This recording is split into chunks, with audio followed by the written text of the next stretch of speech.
day is the length of these streets, the fact that they essentially replace previous streets, ends up being essentially a rounding in any of the assumptions that we make in the budget. So, this is, I think it's under a mile of streets, we have 232 miles of street. We have, this is a decimal point of a percent of the streets of the city. And so the uncertainty that we would have in budgeting based on weather, it would wipe out any of the signal that we would get from having these streets added.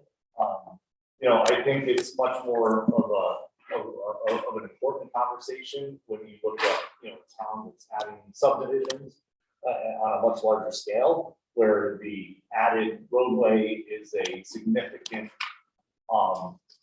is significant compared to the overall physical plan of the city. But in this case, we didn't budget specifically for this because it is, essentially a rounding error in the budgets related to that, especially in the first 20 years.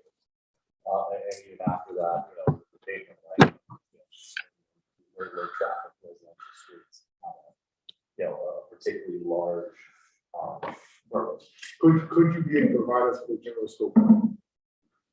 This to maintain this in perpetuity for over the next 5 years is going to, this is a projected cost of this amount of money. Here's the reason I say this.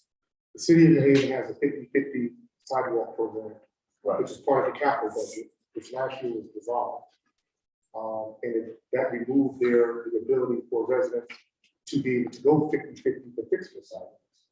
Sidewalks seem to reign number one over city concerns. Sidewalks, speed bumps, and traffic calming seems to pale right along with gun violence. So, I'm very familiar with this. So these streets, I would not expect to see any sidewalk repairs in the next 20 years. I would not, they have speed humps and grade crossings, so we would not expect to see any investment in that in the next 20 years. I mean, really, your investment is, you have to take the snow, what is the snow removal budget? You have to somehow choose out the labor costs of snow removal from the general labor costs and work. Come up with what you decide is the labor cost of the city. Get the distance, the square footage of these roads compared to the square footage of all of the roads in the city, come up with a cost there. It's an exercise. I think you'd find that it's a very small percentage of, the overall budget. I mean, I'm not going to sit here and say it takes so many hours that the labor of calculating this is equal to the labor of actually doing it. But, it's not a significant item compared to the overall budget of the city over the next 20 years. And I'll interrupt it just a second. That's probably more here to value anyway, and we want to set up a workshop to discuss those exact questions. Thank you. And I appreciate the question because, my here turning in my mind is exactly, what is the cost of something like that? And, maybe put it for the price of something. Thank you. Thank you. Yes. Thank you. And is this, I agree on the current existing streets or existing streets? Did I hear something about? I believe there was a network of existing streets out there. These are in so place that I believe we've done great. But it's not, this isn't, I don't believe they opened up a lot. Okay, so it's kind of replacing existing streets. So for the cost to really balance out. Yeah, and again, it's a fairly small area. I think the pilot that we got, for example, brought out the cost of the streets. I think the cost of other city services,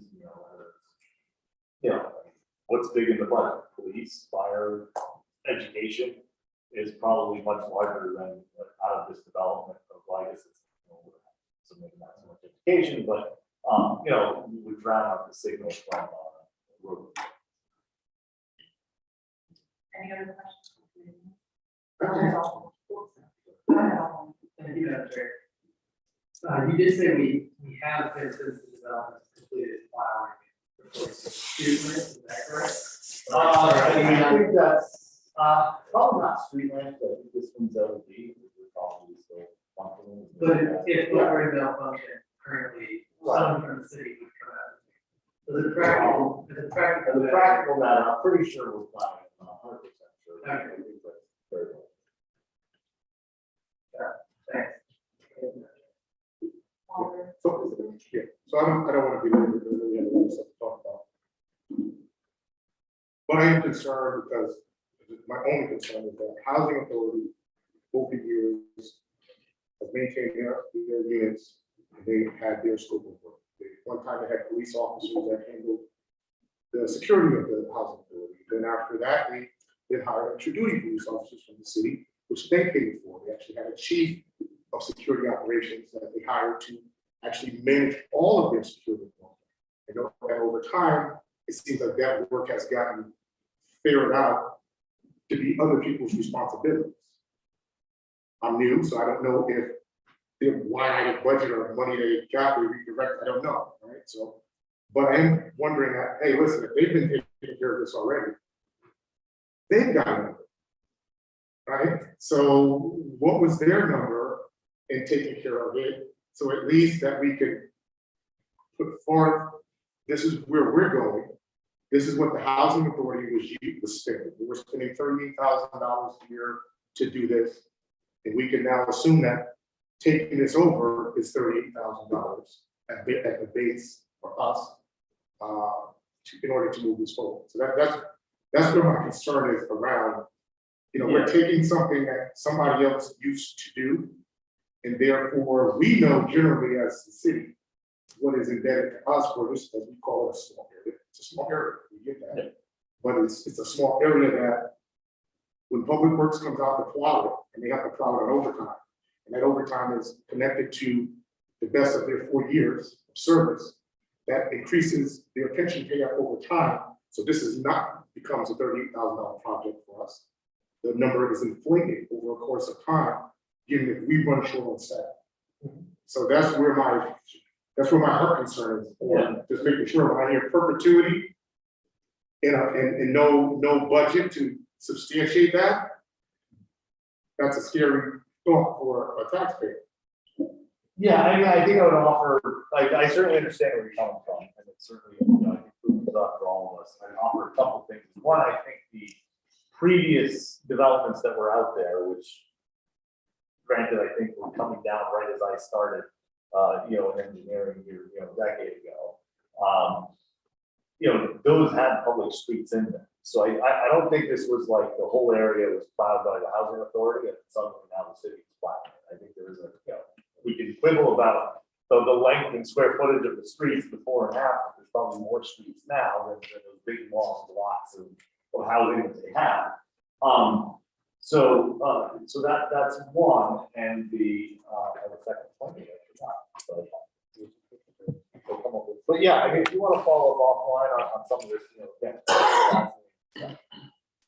That's all I'm sure. Thank you. Thank you all. Any other questions from community members? Is there anyone from the public that would like to speak on behalf of this item? Was that I can hear? Is there anyone from the public that would like to speak on this item regarding the perpetuity maintenance of streets and sidewalks? I can't hear anything. It's not your turn, Nancy. It's not your turn, sir. I will call you when it's your turn. We are on item number 2. I believe your item was number 1. We started at 6 o'clock. Item number 2 only. Is there anyone from the public that would like to speak on this item? Okay, saying nothing, Mr. President. Thank you all. Okay. I'm gonna circle back to item number 1, which is to hear Abdullah Shahida. Yes. You may come forward. Mr. Shahida, this is a microphone, just pick it up and hold it close. We also have a mask mandate for this building. Do you have a mask? No.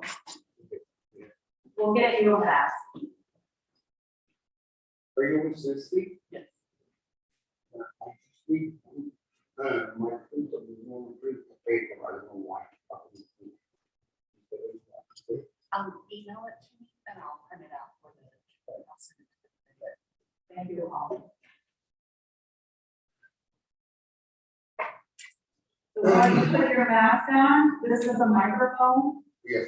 Just hold it close to your mouth. Do not push any of the buttons that are on here, No. or you'll turn it off. And I need you to state your name and address for the record, please. Yes. Hold it close though, so everyone can hold the microphone close. So we Do I have can- to push something? No pushing anything. Okay. My name is Abdullah Shehade. I spell it as Abdullah. I live in 644 Howard Avenue, New Haven, Connecticut. 06519. My situation is not only my situation, it's the situation of all New Haven residents. The situation is all New Haven residents and tenants and landlords and all that stuff.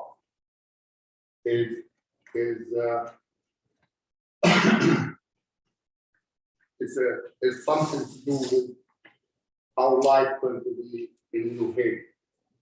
Yeah. I did research on how is the rules about water bills, sewer bills, electric bills, gas bills, all that part of our life every day. And it shouldn't be people aware of using water to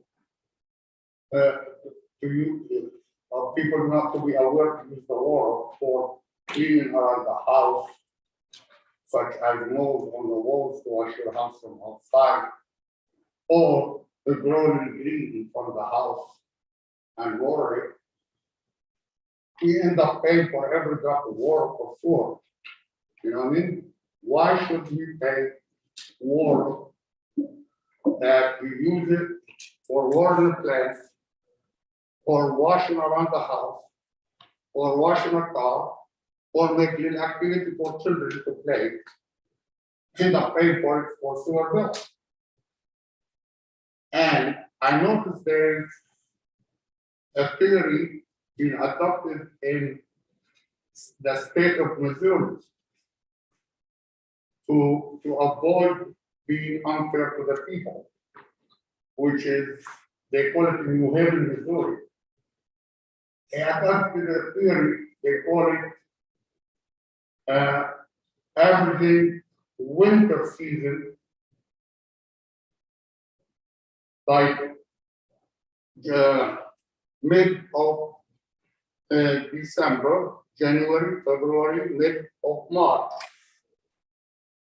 and come up with a bill to be for the whole year, quarterly. And more likely, I noticed also something good about West Haven. You got sewer bill only once a year. You pay when the taxes come. What I noticed is the water company or any other company, they always have the smart side against the people. You know, they put their own rate on their own. They implement interest on their own. They implement penalties on their own. Look like the city don't have no authority on them. I search with people, I ask them questions. I didn't get this week. I ask people, what do you think about sewer bill? People like me, I own a couple houses. And he said, I don't know, really. The bill comes, I just go pay, you know? I said, how do they send you the bill? He said, they pay me, they send me a bill, you spend so CCF, and every month different amount of money. I said, this supposed to be 4-quarter bill already known from the beginning. You could pay, we should be able to pay yearly or on couple payments like taxes, Or doesn't have to be month by month, and when you delay over a month, they charge you the taxes and the penalties and all that stuff. And part of this situation, now we come up with the community. Why people go for foreclosure? Because the term to be water and sewer is more worse than the bank. Okay, my mortgage, for instance, is $900 a month mortgage. If I delay 1 month, 2 months, 3 months, the bank good enough to foreclose on me. But how much I owe? 3 times 9, 27,000. That's $2,700. Nothing. You look at the water bill and the sewer bill, they already tripled their amount and add up all the interest on the owners of the houses or the landlords. I mean, owner of the houses, because average person owning a house, and there's landlords, just their business to make a living out of it, you know? By the time it reaches for foreclosure, because you already have a problem as a landlord or owner of house, you try to save your house. You try to loan money to cover up for the mortgage. The next you know, you look, oh, the bills for the water and the sewer as much as the lien from the bank, and more worse, even more. You end up saying it doesn't work. Yeah, foreclose, sell it. You know, that's how they triple their money on the foreclosure for the sewer company to, when the house being sold, to put their hand on the biggest amount of money from that sale. And water company is saying, you know, he owes so much water. Even if it's a water for 1,000, it's going to be $10,000. They did it on me 2 times like that. Put on my house for only $5,000. They foreclose on me, water company. I have to borrow money to pay, you know, the sewer company, not the water. And it happened to me 1 time, and this time I said, no, I'm not going to accept this. You know, should be solution for it. Because, for instance, last 2 months, I don't receive no bill, right? How they do it? They send the bill with the previous amount. Okay, they already add up on interest and penalties. And we don't receive bills last month. We receive bills this month with the penalties and that to add up on us penalties and interest and all that crazy thing. I complained to the general attorney. There is a lady, her name Sandra Arena, is the lawyer for the general attorney. She asked them for the bill to see what's going on. It took them 1 month to send her the bill to explain their situation with me. Why? Because they try to fix now the water company and sewer company is like a twins. This one is trouble, that one jump in to help him to get off the problem.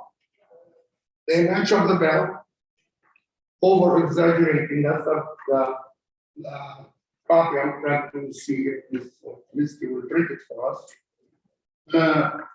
If a person crazy, he could say something, but the intelligent man should listen, you know? Is there any way a person could spend more water in winter than summer? Yeah? Spending water in winter, like a put in mid of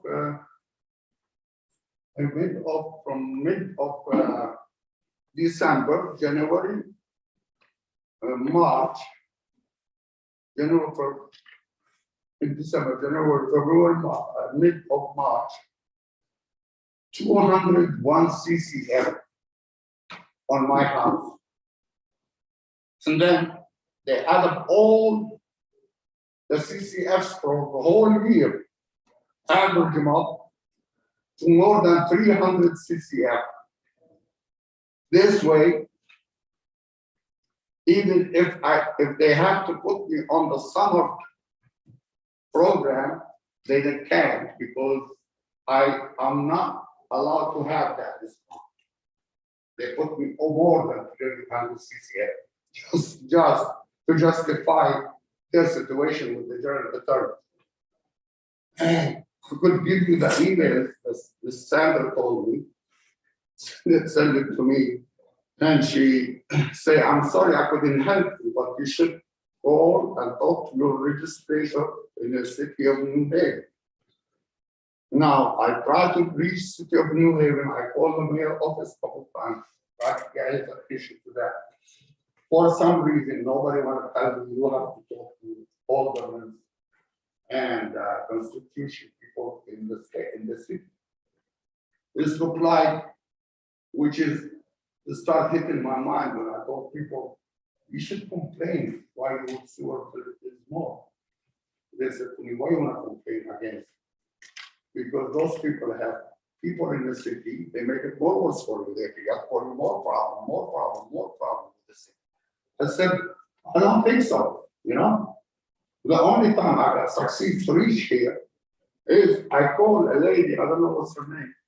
She's an alderman for some different ward than me. And I told her. And she said, really? I said, yeah. She told me to call Mr. Albert. I called Mr. Albert, he was very positive with me. He said, we sent you the send. And that's how I came here. I'm trying, I'm not really, I could pay my bill, but I don't think I'm the only one suffering from this. A lot of people have that situation. You could call the office of this Deloro because they have the same situation, they can't reach the mobile.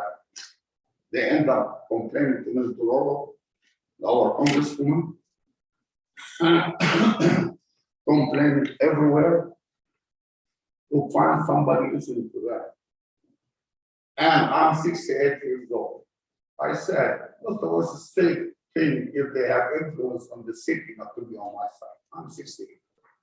Maybe I live this year or next or after that. Little bit more. But I will be more feeling that I've done something for the community. Well, thank you for your testimony. We do have someone here from the WPCA and who can explain how the building is constructed. I didn't finish it about that. Well, if you don't mind, because we have other items on the agenda too, if you could maybe wrap up so we can have Mr. Parker come up and explain how it's broken down, then we need to also discuss. Yeah, but anyway, it's not enough for me to say we spend 65 CCF. And it's not good for us to say that 65 CCF without copy of the bill. That's why I request to be done once a year.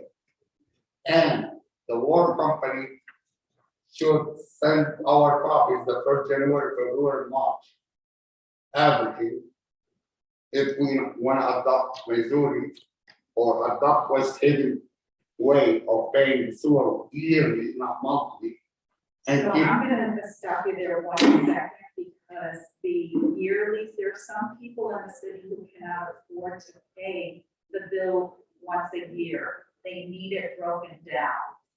So the whole point of breaking it down is so people can actually pay it. And penalties and interest are generally instituted if someone didn't pay their bill. It's true, but And I look at my water bill too, and my sewer, and, you know, whatever comes out of your, you know, whatever your water consumption is what you're paying for. So if I want to water my plants, I should be able to water my plants yeah, it's true. and my grass, But and so if you on. have enough money, and not like any other people, it wasn't that hard for people now these days. It turned to be hard to own a house. Long That's time, everywhere, yes. in the 70s, anybody could own a house as long as he has a job and this and that, and could do things right, you know? Now these days you can't. That's what the whole problem is. We have what gives courage to the company that we have programs helping people with the rent, Section 8, this is that, you know? And the companies taking advantage of that. Well, Because- hopefully as a And landlord, all this back on the city, because the city have programs like people with the rent. The city, the federal government, Section 8, and the federal government is, we are using the system and our government but right with now this we're talking for about, all, for bidding, and plus, I found out in the my research, West Haven connected their pipes to New Haven on El Padrazo Boulevard. They're not paying their share of the sewer to us. If this is the problem and the budget in New Haven is not enough, that's why they're charging us high bill on the sewer. That's not fair to us either. You know what I mean? understood, Yeah. yes, thank you. And you know what, maybe at this point, we can call up, Mr. Barker to come up and explain how it works. Man, it's ridiculous to say that. Because as a legislative group, we can't change any laws tonight. No, We can't, I this is a don't expect process you to that change it takes overnight. a long But- time, and it's a different committee as well. Yes, But- I just myself wanna put requests for you and for whoever and for our mayor to look at this situation and give people a chance that they could save their houses, that they give it for generations, using the sewer bill or water bill. Thank you. Thank you, sir. Before you can stay, because then we'll open it up for questions. Yes, But first, I'd like to, have a water pollution control authority. Actually, you know what, while Dave is coming up, do you want to ask your question? You Sir, can come up. Mr. Julio, yes, Assalamu must be. alaikum. Listen, how many tenants do you have? You said you own a home, how many tenants do you have? How many place I have? I own 660 Howard Avenue. Bill is so high. No, how many tenants do you have? How many units? How many units? Oh, my house, I have 2 units. I live upstairs and Do you rent out? two people living downstairs. And do you have another home? Yes, I have a house for my kids because me and my ex having 3 boys. And instead paying child support, I give them the house to live in it, you know? And I'm So paying you own expenses. 2 homes, Wait, 4 apartments, 3 houses. 3 houses, how many apartments in each house? Let me go step by step. 61-63 I have 2 kids. 2 families. 1 senior citizen living downstairs on Section 8. The question was just how many units do you own in total? Is that correct, That's Alder? right, yeah. We Okay. don't need to know who lives in them, we don't need the addresses, Oh, just how many units do you own? thank you for correcting. I could tell you how many property I own, right? That's what you want. 660 Howard Avenue. 644 Howard Avenue. 58 Gag Street. And that 6163 Rosette Street. They call it 6163 dash 61-63 because it's 2. Yes. Are you good? Thank you. Okay, Yep, sorry if absolutely. I No interrupted problem. you or your Good. train of thought. Oh, we're good. Okay, perfect, thank you. If you could state your name and Sure. address for the record, please. Gabriel Barca, 40 Hillside View Road, Northford. I am the Director of Finance and Administration of the New Haven Water Pollution Control Authority, Greater New Haven Water Pollution Control Authority. Just a quick background on us. Regionalization took place in 2005, at which point the New Haven WPCA was regionalized and purchased the assets of New Haven, Hampton, East Haven, and Woodbridge. We have a 40 million gallon a day treatment plant, 30 pump stations, 560 miles of sewers, and we represent 201,000 residents. We've been doing this for a long time, before regionalization, since the city, and since regionalization in 2005. In 2010, we went to a what's called annualized consumption method of billing. So what that means is, and then I read the Missouri how they do the seasonal adjustment. So we actually do a seasonal adjustment. We only do the highest order adjustment though. So we take the whole year's water bills each quarter, and then we drop the highest, because what we have found is some of the people's highest order is not in the summer, because the summer months break through two different periods. So we drop the highest one. Unless you use over 300 CCF, then we do not drop any. Or if it's a commercial property, then it doesn't get dropped. Now, the bigger institutions, Southern Connecticut, some of Yale, even some of the commercial properties where they water plants, they have meters, and the meter can be, they send meter readings and it comes off. Some of the commercial laundries. So we'll work with the industrial commercials to determine primary sauce. If the product is used in manufacturing, the water doesn't get returned to the sewer, there's a credit associated with that. So the way that our billing works is right now for next July 1st, this coming July, we are using the annualized consumption data from the calendar year 2021. And the reason we do it that way is for years prior to us coming up with this method, we were always trying to anticipate what the billable consumption would be. That would amount to be like you guys trying to estimate what the gram list is going to be. It's hard to set a budget if you don't have the gram list number. So what we did was we started saying, okay, we take the year, we drop the highest quarter, and then we use the other 3 quarters as the new bill, and then you get that bill every quarter starting in July. We do quarterly bills. The reason we do that is we've determined that it's the most efficient. Our monthly bills, it just costs more to do monthly bills, and as you stated before, yearly bills, it's too big of a bill. There has to be a number in regards to where there isn't an adjustment, because what we have found is that the people in places, they use over 300 CCF. That's a very large amount of water. It's usually some type of either multi-housing establishment, commercial property, and then there is not an adjustment associated with that. And I, the ladies who work for me in customer service did the research. They responded to the AG complaint, and he's right. He's got the 4 properties. 2 of his 4 properties do get a seasonal adjustment. One's a commercial property, so it's not eligible, and the other, the multifamily, just uses more water over the 300 CCF, so you don't get it. We have never taken possession of a property in foreclosure in the history of the Water Pollution Control Board. We send, after you owe us a certain amount of money, we send it to the collection agency, and then we sit and wait. Since COVID started, we haven't moved into any attorney collection. We're a utility that can't be terminated. We can't terminate service. So basically, if you never pay your bill, something has to be done. You have to go to collections at some point, because otherwise, the water company shuts your water, the electricity company shuts your electricity, the gas company the same. That's not an option for us. And then the statute allows us to terminate the sewer line, which was a public health issue, so we really cannot do that.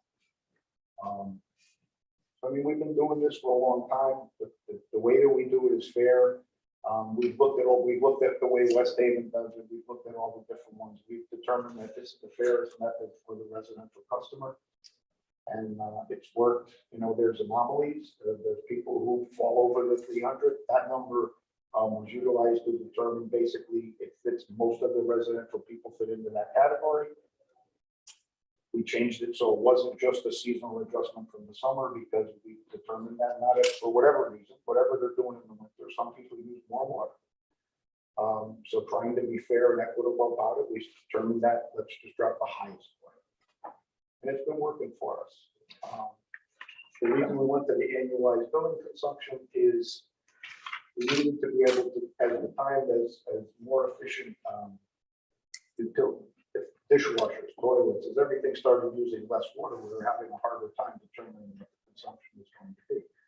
We went to this because then we know by the time we set our budget, we know exactly what the billable consumption number is.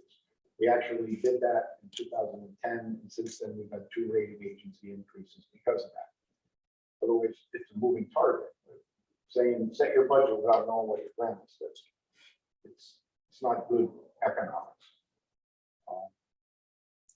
And pretty much, any questions I'd be happy to try that. Thank you for the explanation, because that's actually very helpful, I think, for us as well. I brought it.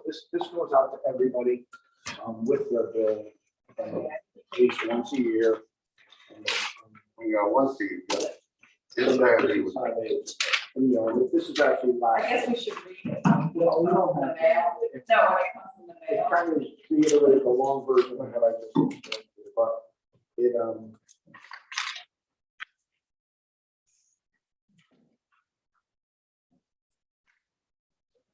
I want to ask you something. One question for you. Sir, you have to direct it. Okay, I'll ask one question.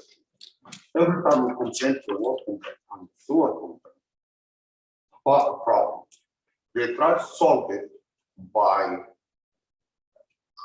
file this paper and give you discount. Okay? Sign that This is you the will. regional water authority. Yes. The water authority always jump in to help the sewer company when they get trouble. Excuse me, sir, let me, hold on. If I don't have a leak, why I want to sign up a paper and lie to myself and to them just to give me discount? You know, So you have to. that's the way they solve the problem when they got discovered or got jammed with the problem. Make a customer sign that you have a leak and you fix it. How much I have leak to be spending 201 CCF in winter, and I was abroad in Syria. Only one apartment downstairs, people living in it. Upstairs empty because I was in Syria all time, all 2020. Okay, so did you have a broken pipe? Huh? Did you have a No. broken? No, there is a broken pipe before the meter, not after the meter. There is a program Anyway, called Safe. of course there is a program. The pipe been fixed, but the water never went in the meter to be charged for. Okay? That's the fact. And they told me, sign this paper in order to give you discount. They want me to lie, and I said, well, if I don't fix something, and if I don't have anything, why am I gonna do that? So Yeah. we can. Do you So have an I answer? understand, and how this works is, all our consumption data comes from the RWA. We don't have meters on the sewers. All our consumption data. I'm on your comes from side the with RWA. that, yes. So the issue, when you are requesting an adjustment from us, you're saying, I need an adjustment because a line broke, a toilet broke, I had something leaking. The only way you can get an adjustment is if you can get the RWA to give you an adjustment. Now, they do give you an adjustment. If you get document that you had a leak, or sometimes they can tell from what they're doing that you have a leak. If they give you an adjustment, we follow suit. We can't, without some proven method of determining whether or not something has taken place that warrants an adjustment, the only way for us to be able to justify an adjustment is to say that the RWA, for some reason, determined that there was a need for a correction, and then we follow suit. We don't just take it, you can't just call up and say, I didn't use this water. If that was the case, nobody would have used any water.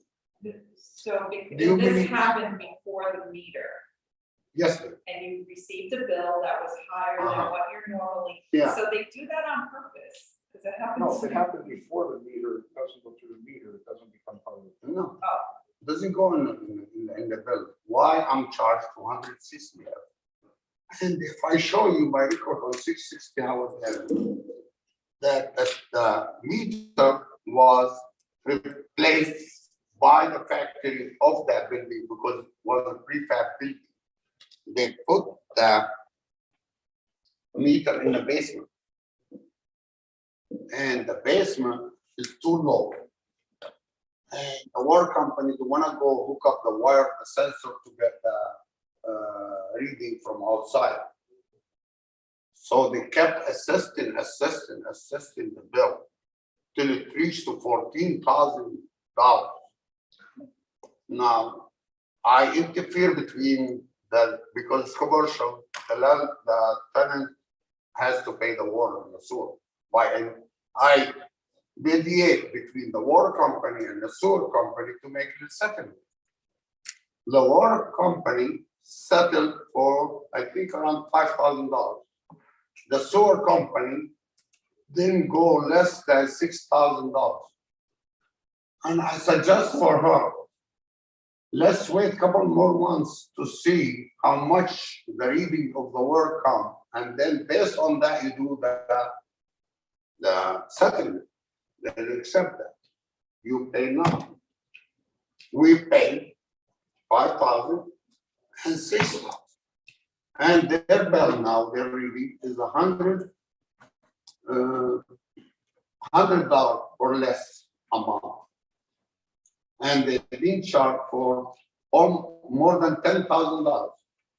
It's true, it's not my money, but I know it's a lot of money. You know, it's being charged unfairly, this place, this tenant. I am the same time. If I wasn't serious, and also I could prove even that this charges is wrong from the water company toward my house because they replaced the meter. They replaced the meter for me in March 2016, and it's supposed to start with 0000, right? Right now, I could go do the reading and add up for you how much is supposed to be paid for that for the whole from 2016 till now, you know, and you could compare how much I pay more now and how much they charging me more, how much the meter supposed to say how much I'm supposed to pay water now and how much the water company is supposed to charge me water, right? I asked for the bills from 2016 till now. They made it so hard on me.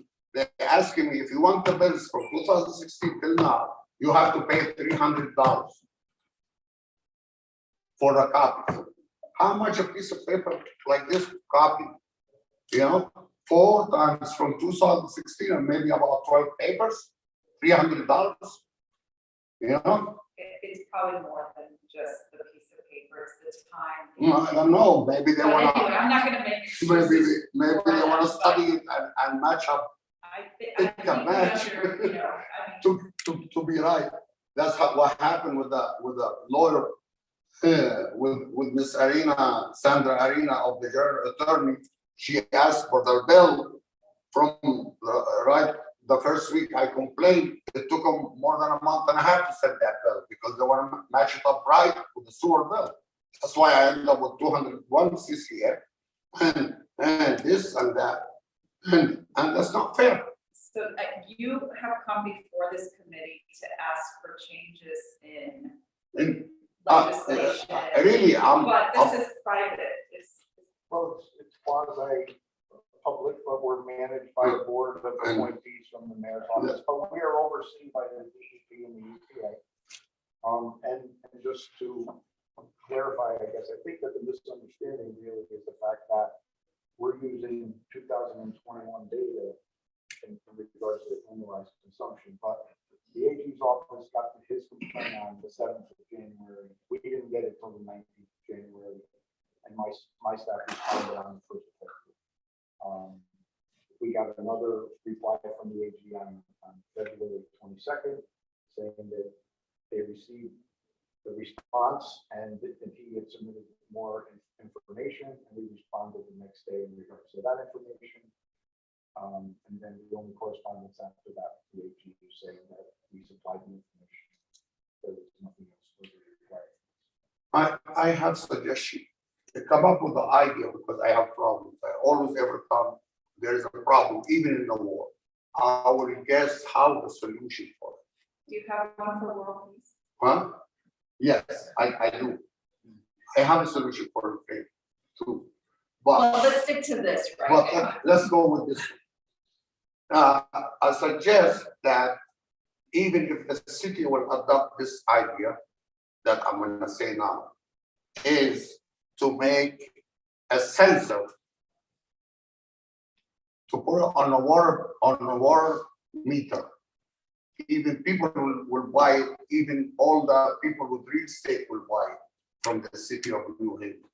To put a sensor to sense how much is to make the sensor also download it to the phone to read your bill. But this sensor and this app will be doing it like a gas station. How much you pump water, how much your bill is. Okay, they show in there. If they create this sensor and put it on a water bill, they will have no headache with nobody. You know, how much when you pump gas in your car, how much you could tell right away. You have to pay $50, $60, $80. It's show right away. Why is not? Will not put an extra sensor and put on the meter another little meter here, show the bill. So simple, you know. Why are we going all this headache, you know? Sounds like it might be a little more complicated than just. No, this app doesn't cost much. They're willing to do it 1, 2, 3, any company, you know? Well, we appreciate you coming here tonight to express your concerns and the concerns of residents as well. Yeah, I'm concerned about everything. I could afford the $2,600 this year, but I don't want to see it again next year, you know? I'm paying $2,600 sewer, $2,500 water on one unit because I live upstairs and I'm people living downstairs, 2 people only. How could they be spending 201 CCF? And my house was empty. I was in Syria in 2020, you know? Well, again, it's based on a previous year, Yeah, it is 2020. They're charging me. That's one of the problems. but you were away. Away, In and the house 2020. was closed, nobody in it. How could those people spend 201 So CCF? the, And less, and 80 in the summer, 70 in the fall, and so to add up 300, more than 300 CCF to make themselves correct for the general attorney, okay? That's what happened. They don't realize that the people don't spend water in the winter as much as summer and put this big 200 CCF in a winter season. It's not in the fall, it's not in the spring, it's in the winter. well, we have heard your. And I end up asking for help for company, sign this paper to bring somebody to lie that he fixed for you the pipes and we leave it stuff. Okay, and I'm looking forward to see the city to interfere with my bill and see that at least to adjust this bill. And when the general attorney asked him for adjustment, she said he can't get adjustment because he went over 300 CCF the way he explained. Okay, that's what happened. So we cannot adjust your bill here on this No. board. There is an authority, there's the WPC authority that can meet and discuss, but, if the rules are the rules, again, for us as a board, we won't be able to make True. any changes. Ma'am, I asked him can you adjust my bill? She said that's the only way. Lie to us, and then we will do adjustment. Then the suggestion would be what they suggest. Yeah, I said, do I have to lie and drink a cup of sour just to drop? No, I pay the bill. I'm not gonna lie. I want to let you know that you were wrong, you know? But I think they're just asking you to fill out the form as best you possibly can. No, they don't say that. They said you have to sign it and notarize it also. Because they're aware, I thought, which is, I didn't hire a lawyer, but the lawyer told me, I'm gonna charge you 5 times of the bill. That's what they depending on, because nobody wanna sue, because it costs to hire a lawyer more than that, you know? Well, if a policy is put into place, follow it. If there is no response after that, then Okay, I fill it up and send it to them. Without signature, I signed, because as a committee too, that's what we would suggest to you okay. is I to, will write the committee Follow. suggested to sign this paper and adjust my bill. Okay, I will do that. but we took everything you said into Simple. consideration. We'll take everything you said into consideration. Yes, ma'am, and I You want to also see, heard from the Yeah. WPCA on how the billing is determined. He's part of the authority, he can report back, Mr. Garber can report back to the authority with any concerns and suggestions that you Yes. have made. And we appreciate you coming in Yes. this evening. this is my duty and I'm obligated to do it too, because the community is mine, okay? And all I'm looking for to see that we put a theory and we send it to every resident in New Haven, explanation how the bill will be done. I asked so much people, do you understand the bill? Nope. Everybody entitled to understand what he paid for. I don't like to Hopefully, when we receive- get this in the mail, we should all be. Sometime we don't receive this bill like this, we receive, that's how we get our bill. That's the sewer bill. You spend 24 CCF, okay? Or you end up getting a bill like, only I know, pay this amount. I feel like I'm paying a ransom, not a bill. Okay? Well, did you get a copy of this? This explains. Yeah, we got this once a year, remember? Yeah. So I guess we should start reading it, right? The man with information, right? You know?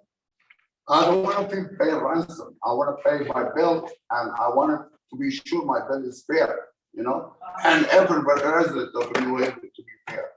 And you should look at, I want to wash the mold of my house. I don't want to be a work by sewer, because this one is going to sewer. I want to able to put little green to make my house looks good in New Haven. That's why you go all over New Haven. You're gonna see houses with no green in front of it because they see water is expensive. Sewer is expensive, you know? Why shouldn't we adopt Missouri theory? Like if it worked for Missouri, New Haven, let me work for New Haven, Connecticut. Why not? You know? And this is okay. And check the West Haven, let them pay their bill and load down our bill too, you know?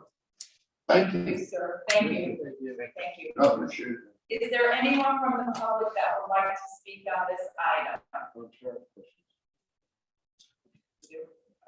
You understand? No, not for you. Not for you. Oh. You're dismissed, sir. Thank you. Okay. Before you leave, I just have to ask for the public two more times. Okay. So, is there anyone from the public that would like to speak on this item? And for a third time, is there anyone from the public that would like to speak on this item? Okay, Everybody agree about me, otherwise? Okay. thank you, sir. Have a good evening. By the way, I am a stroke survivor. If you notice, I'm hyper, some, that is part of the situation I have. Take care of yourself. Stay safe. Thank you. you did this for me. I appreciate it. Nice to meet you. Don't forget. Thank you. Mr. Alders. Can I go now? Oh, Yes, thank you again. thank you. Alders. I'm sorry, I lost your name in this. Gabriel. Mr. Gabriel. So just a few things. One, you mentioned that the Water Pollution Authority doesn't foreclose on homes for bills. We've never, I know what I said was we've never taken possession of a piece of property. Because I, in fact, when I was a police officer, I had an outstanding sewage bill, and they proceeded in a foreclosure for a $10,000 bill. Absolutely. And I went up to an attorney, and they would not negotiate with the attorney at all. They wanted the money on demand. Then I had to go get another attorney to try to work through it. And because I had a mortgage, my mortgage company paid the $10,000. And then I had to go into it was a whole headache with me and my mortgage company. So around that same time, there were news accounts of the Greater Haven Water Company actually foreclosing on homes in Fairhaven. I remember one specific instance where the bill was $200 and they proceeded in a foreclosure. And that was incorrect. Okay, so the newspaper account was incorrect? Yes, it was. Okay. So, but my account I know was not. Right, so I know mine was not. So I just want to, I don't, for I'm the not record, disputing that. yeah, for the record, I I went. just want to remind the board that we're actually speaking in regard to item 1, which had to do with the gentleman that just left. If we want to set up a separate meeting, workshop, public hearing with the WPCA, we can to address these, but the item itself is actually Mr. Shahada. So Madam Chair, I agree with you. However, I think that my statement is relevant because he did make a definitive statement regarding this, that WPCA does not foreclose. No, that's incorrect. That was not the statement. The statement was the WPCA has never taken possession of a piece of property in foreclosure. So we're very conscious of that. Right, so that would be, there has never been a successful foreclosure. No, we never take the property. So- We're getting paid. Right, so my point is, Madam Chair, is what I want to point out, is that in my situation, a foreclosure was initiated, and it did create a different level of financial hardship that I think does speak to Mr. Shadida's point of when you're trying to maintain and secure the property around dealing with these bills, there's other injuries that come about, and if you are not savvy enough as a common citizen to be able to address that, you could potentially lose it. So that's my own comment there, Madam Chair. And thank you for hearing me on that. So one question I do have, sir, is how does the Greater New Haven Water Pollution determine what is your criteria for commercial property? If I am a homeowner with a 2-family and I'm owner occupied, is that commercial? At what point It's not commercial, no. If it's residential property, like he has one of his properties is a commercial property. I guess there's a store there. There could be apartments upstairs. That's a commercial property. The other one is a 3-family home. That's a residential property, even though it's 3 families. But what happens is usually the multifamilies of 3, they use over that 300 CCF and then they don't get a seasonal adjustment. So if it's owned by an LLC, is it automatically? Still a residential Still property. residential. My next question is stormwater. Yes. Some houses, the water drains into the storm drain, but some houses doesn't. The water that drains into the storm drain, That is not part of the issue. is not part of the No, it's not. I mean, it gets a little more complicated than that because the WPCA in New Haven does treat stormwater because part of the city is not separated. So that's a collective part of all the bills, but not specifically identified on your bill as a consumption. So how do they then determine a house that has storm?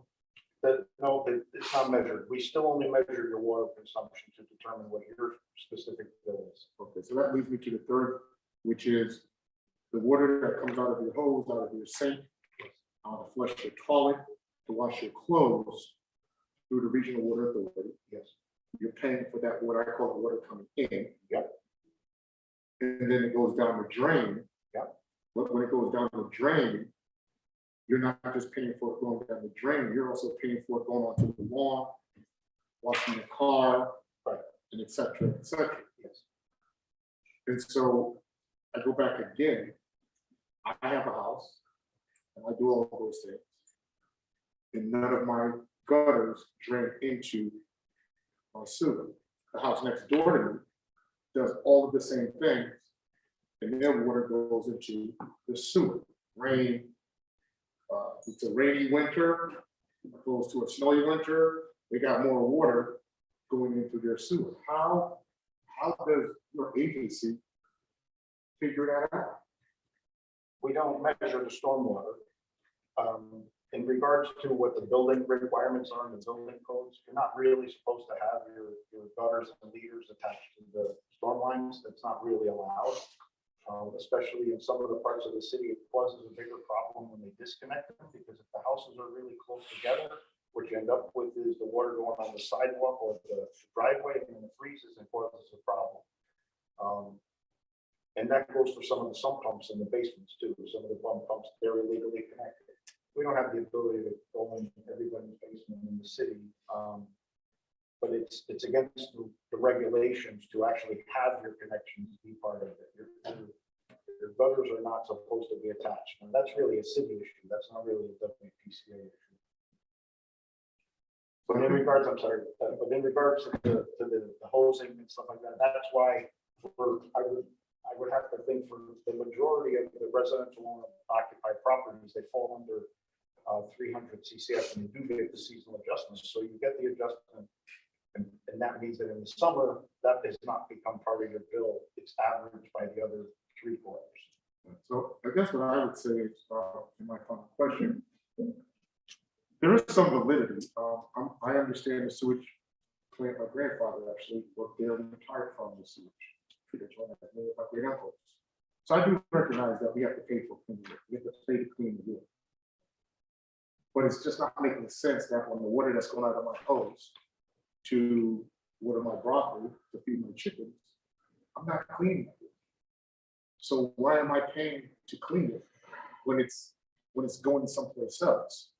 And then, I'm gonna take a stance with you and say it is nearly impossible, because it would be a hypothesis or some type of algorithm that you would use to determine that the water coming out of the storm drain, that's coming out of off the gutters and going into the storm drains, that you all get that precise to be able to. We're not measuring that.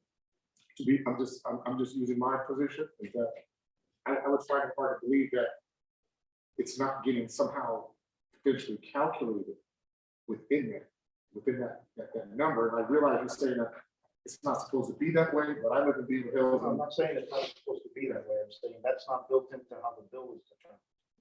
The water that comes through the gutters, anything that comes in the pipe has to be treated. Now think about it though, in a broader perspective, and we're probably getting off topic, and I apologize, but it's a very good point. And the towns like West Haven and honestly, New Haven, Missouri, 13 miles of sewers, they don't have that. Most of the newer cities and towns have separated sewers. New Haven being an older established town, some of the sewer lines are 100 years old. So the bill is determined solely based on water consumption, but the stormwater that does come into the system needs to be treated as well. It's more of a pumping aspect. It doesn't require the amount of treatment that's required by the other things that come through your pipe, right? Because it's rainwater. So although it needs to be transferred and it comes through the plant and needs to be filtered and chlorinated, it requires a lot less overall treatment than your toilet, your dishwasher, those things. We don't have a way to meter. I mean, in the ideal way, I guess we would meter everybody's discharge. It's just not feasible for us to get involved in that. So is it perfect? No, but it's fair. And we do the best we can to look out for the residential people. And that's why we have an industrial pretreatment program. So the heavier polluters don't pay the residential rate, they have to pay more. And I really feel badly in regards to the bank thing. And No, it's that happens. But you know what? Honestly, and Sal is on our board, and we have never failed to make an agreement with somebody who can't pay. we're a priority lien. We're going to get paid. We get paid before the bank. The only one that's before us is the city of New Haven. So in essence, I have people, elderly people making very little payments. They're never going to catch up, but we don't put them into collections. We just say, okay, if that's what it needs to happen. We always are supportive of the community and we're always trying to help people. The reason people end up in foreclosure, the average bill is less than $400 a year. So for you to owe us $5,000, I mean, it means that I actually did put a property in foreclosure, send it to the attorney. We've never taken possession. It's a commercial property. They haven't paid since 2011. I mean, at what point is it fair? Because here's what happens. When the people or the customer doesn't pay, we can't terminate service. So we still provide the service and no one pays, everybody else pays. And that's not fair either, really. So it's like a seesaw, it's a balancing act. But we really do, just so the committee, we really make every effort to make sure that the residents, the constituents, the people that are, trying to get through every day, one day at a time, we really do try to work with them in any way, shape we can. And I've gone to the ladies' houses to pick up $5. And I mean, we're getting it done. I understand this guy's problem. And listen, he needed to get an adjustment. Nobody told him to lie. They told him that he needed to, if he didn't have a reason for an adjustment, he can't get an adjustment. It's unfortunate that the bill is high, but we do a cost of service study. We do an audit. Our budget is very transparent. We're not a for-profit entity. Actually, I think that all the utilities should be not for profit, to be honest with you. I think they'd be better managed and our rate should be a lot more. Thank you. That's all I have. Thank you. Thank you very much. Any other questions from the members? Thank you, Madam Chair. Thank you. How, in a situation like this, how do we determine that the water meter is functioning? Well, correct. I mean, that's a very good point. The water company has installed these new smart meters. So I think he's right. And I'm not positive, but I think if you get an app on the phone, it won't give you the dollar amount. So CCF, the cubic is 748 gallons. Some towns do it in gallons, thousands of gallons. We do it in CCF. I've had a couple people call up and say, the building will be 5 CCF, which is the minimum. We have to have a minimum. The water company's charging me 2. This happened several years ago. It was an elderly lady for him. And I said, well, how many people live in your house? She said, well, 5 of us. I said, okay, you're not using 2 CCF. I said, are you cooking and taking showers and washing your car? She said, absolutely. I said, then call the water company and tell them that your meter's broke. And, so if you're getting the bill, and believe it or not, and what he did say, and I know this for a fact, and everybody puts gas in their car unless you have an electric car, you're not getting extra gas. The metering that's getting done now, right? You put in $50, you got exactly that many gallons. And the same thing with the water. The meters are pretty precise. They do swap them out. But they're not all start at 0. They don't do that. They not because there's some testing involved before they set them. So it's never usually all 0s. My question is in a case like this, somebody's probably wondering if the meter is working the way it's supposed to work. Is there a diagnostic process? Well, the water company will come and do a test. Okay. It's off. Now the electronic ones, I'm not sure. The old ones, or they would they pull them periodically, they do a bench test. They'll swap them out. I'm not sure what the rotation was, but they used to swap them out when they used to have to go physically take a reading. Then the second stage meters became, they used to put that thing on the outside of your house. And now the other ones are automatic readings. And I know they went to monthly bill. So with the new electronic or digital ones, what the diagnostics are? I don't know. And the CCF, it strikes me that might be confusing for people. I think people readily identify what a gallon is. Because Well, we all, I mean, the we water buy company- gallons of the water gas, company we have gallons of milk. Correct. Why use this metric, which people look at their bill and they're like, what does it mean? Why not use gallons? It's an industry standard. It really is. I guess it doesn't really matter. We can use Some people use thousands of gallons based on the 1,000-gallon mark. We've been using CCF forever, and the water company uses CCF.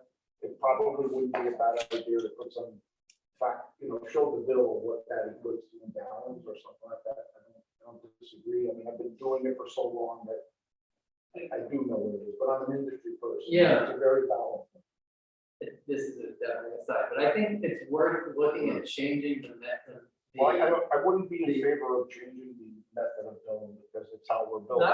I'm not saying change the method of billing, So but I'm saying that they change the units that are communicated to the customer. Because frankly, for most people, it's meaningless. Because they have no idea what a CCF is. And when I first got a water bill, I had to look up, I'm an etymology person. So it's like a century of cubic feet. That is bizarre.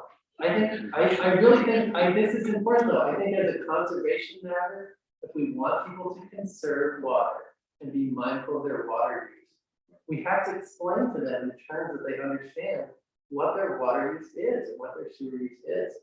So I do think it's an important point. It's like if you ask somebody, how tall are you in meters? Most people in the United States would have no idea if you said, oh, you're almost 2 meters tall.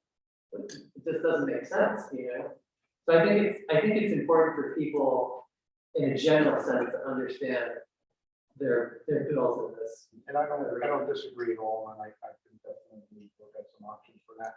And I mean, I'll extend it out. It's not an excuse, but I try to look at my electric bill every month, and I have no idea what company it is.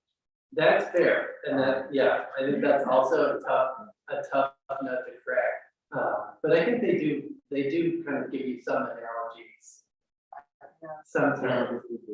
But we've been here for a while, I don't want to keep us forever, but just one last question, the 300 number, you said that's sort of like a maximum of some kind, or What it is it's where the how do we get to it? It's where the breakout, it wasn't just a determination, there was some research by engineering, and it was the determination of at what point does it become more than a residential property? We're only really looking to give the quarterly adjustment really to the residential property. If you're a commercial property and you use 20 a quarter, you don't get an adjustment.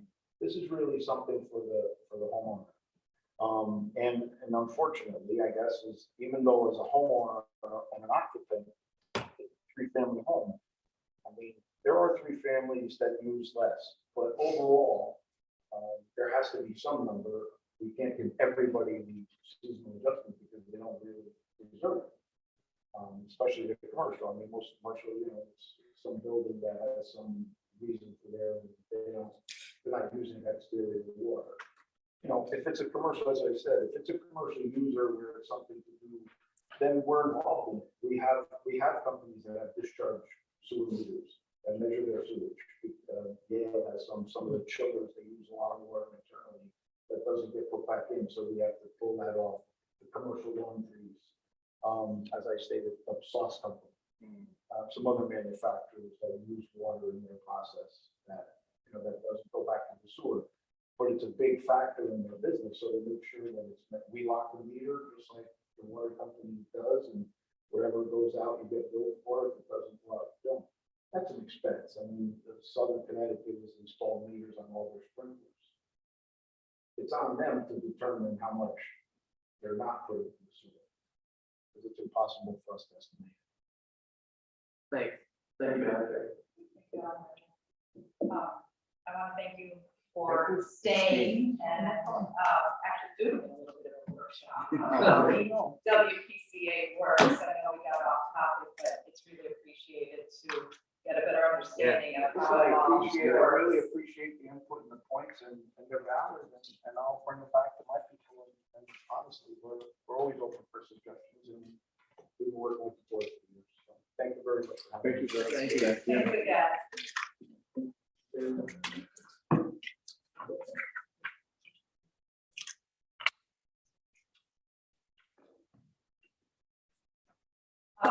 We will now move to item number 3, which is in regard to the procurement.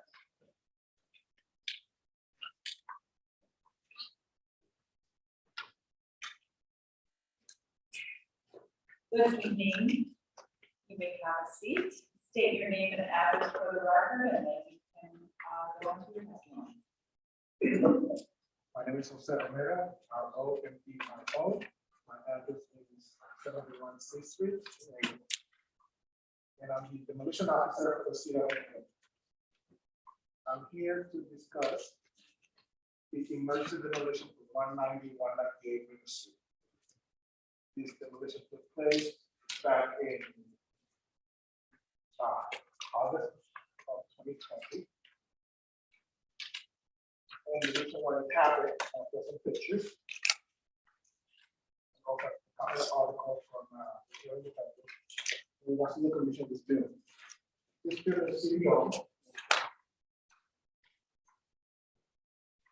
And back in March of 2020, when COVID, even though our office, the department was not open to the public, it was still working.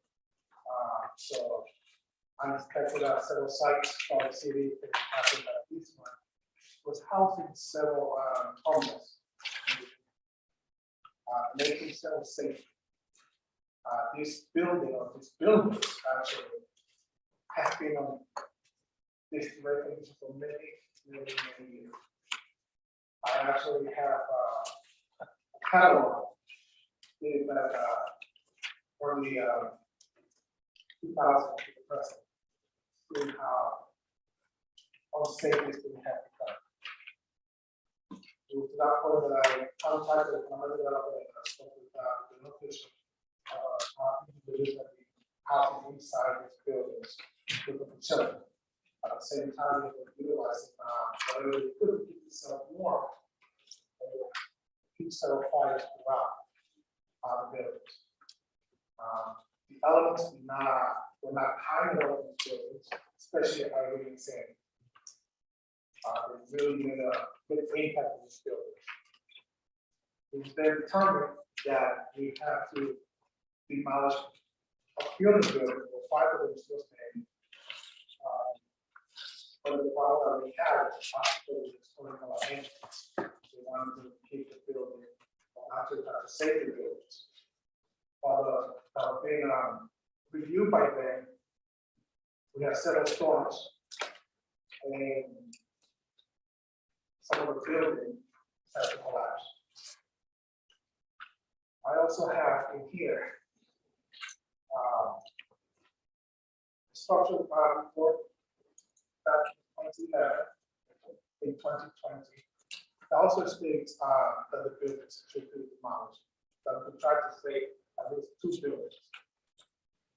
I will try to do so, but back in August of 2020, during the work that we had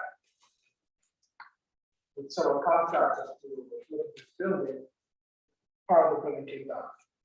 There was no one inside. That's when we reached out to the consultant, engineer's office, and our office that we read, and it was determined that we can only save 1 building. We then proceed with the emergency demolition of such buildings. In the meantime,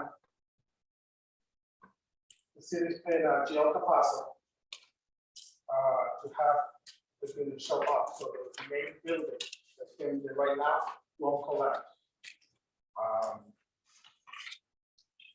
It was determined that it was the capacity could not remove the shrubs equipment there. But doing so, it will get hurt. So that would be a total loss. And we're going to hear from the developers to see what exactly the plans are for that 1 building that's still standing. We are receiving, or the city is receiving, a service fee from jail capacity every month of $3,000. So in the meantime, we're paying for that to keep the building up. The building right now is secure.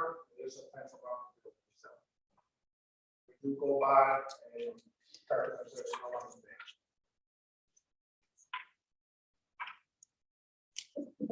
you say that, we're paying GL Picasso 3 that building up? What exactly are they doing now to keep it up? So that is,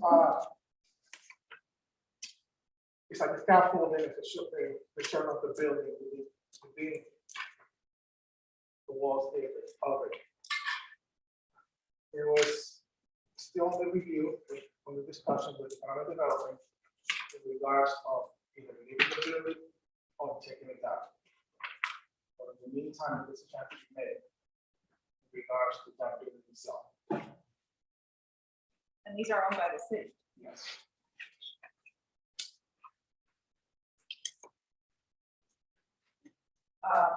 When did you say the buildings that were demolished, you said it was August or was it September? September, but we had a walk with the others. Okay, you had a walk through in August, the buildings came down on, I believe it was the 12th of September. Is that correct? Yes. From what I read. The question is, why is this coming before us now? I know that you have emergency the demolitions that happened, but the notice didn't come to the board until months later. Is there a reason for that?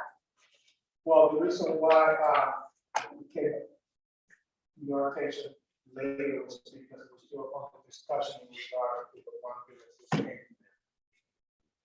So we were still trying to determine what to do with the existing building that we're paying 3K to GL Picasso to keep up on a monthly basis. So it came to us now because of that, but I think it should have still come to us before. Because Yeah, and I the apologize. demolition happened. Yes, and I apologize for that. It was just, I guess, internal or inter-office discussion. I'm trying to say that one. Okay, I mean, these have come before us in the past, but generally, and we understand that there are certain emergency demolitions that need to take place in order to keep even the squatters safe as well as anyone who tries to sneak in. But at the same time, it would be probably to our benefit to see these in a more timely fashion. Are you all set with your testimony that I Yes. opened it up for questions from my colleagues? Okay, questions from colleagues? Alder Miller, then Alder Trumbo. I'm sorry. Contract. First of all, about their work initially, was there exactly out, or what was the process like to be sure? And then secondarily, our chair's question about what came down was what came before. I didn't really understand your answer. About what came before, and whether that was to get out that work of doing the whatever maintenance. So the religion itself is figured out. I will contact the service program, that I guess I'm a contractor, and have a walk. That's how we select the contract.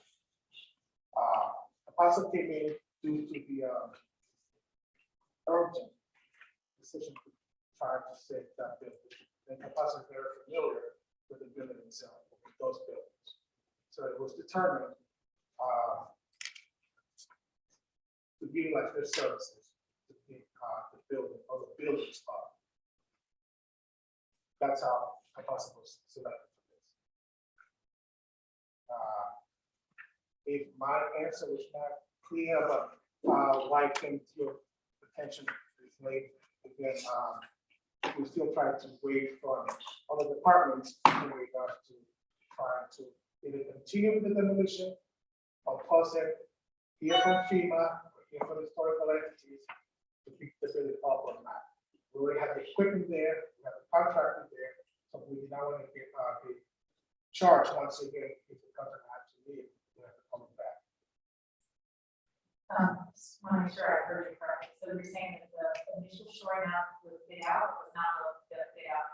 So It was not bid out because we were trying to save the, Okay, one or two buildings, yes. and the current work to just maintain the building for $3,000 a month, was that worked out? The current work right now is actually the equipment that the possible utilizing to pick the building up. So they have rented equipment that should be there? So, yes, that's something that the economic development is working with the possible, not the department. So they will have a good answer to that. So maybe through you, Madam Chair, if we could get the detail on that, so we understand exactly, it's a lot of money, what we're really paying for, and whether there might be a more economical way to achieve the same result.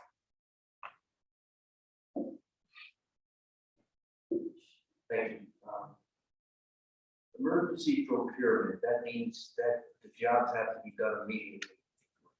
Now, when you come across a particular job that needs to be done immediately, are there steps that you have to follow immediately? I mean, is there an emergency procedure so that the city knows exactly the cost and of the project? There are a few steps. Once we identify the structure, it is then determined by the building official if the building or buildings have to come down inside of it.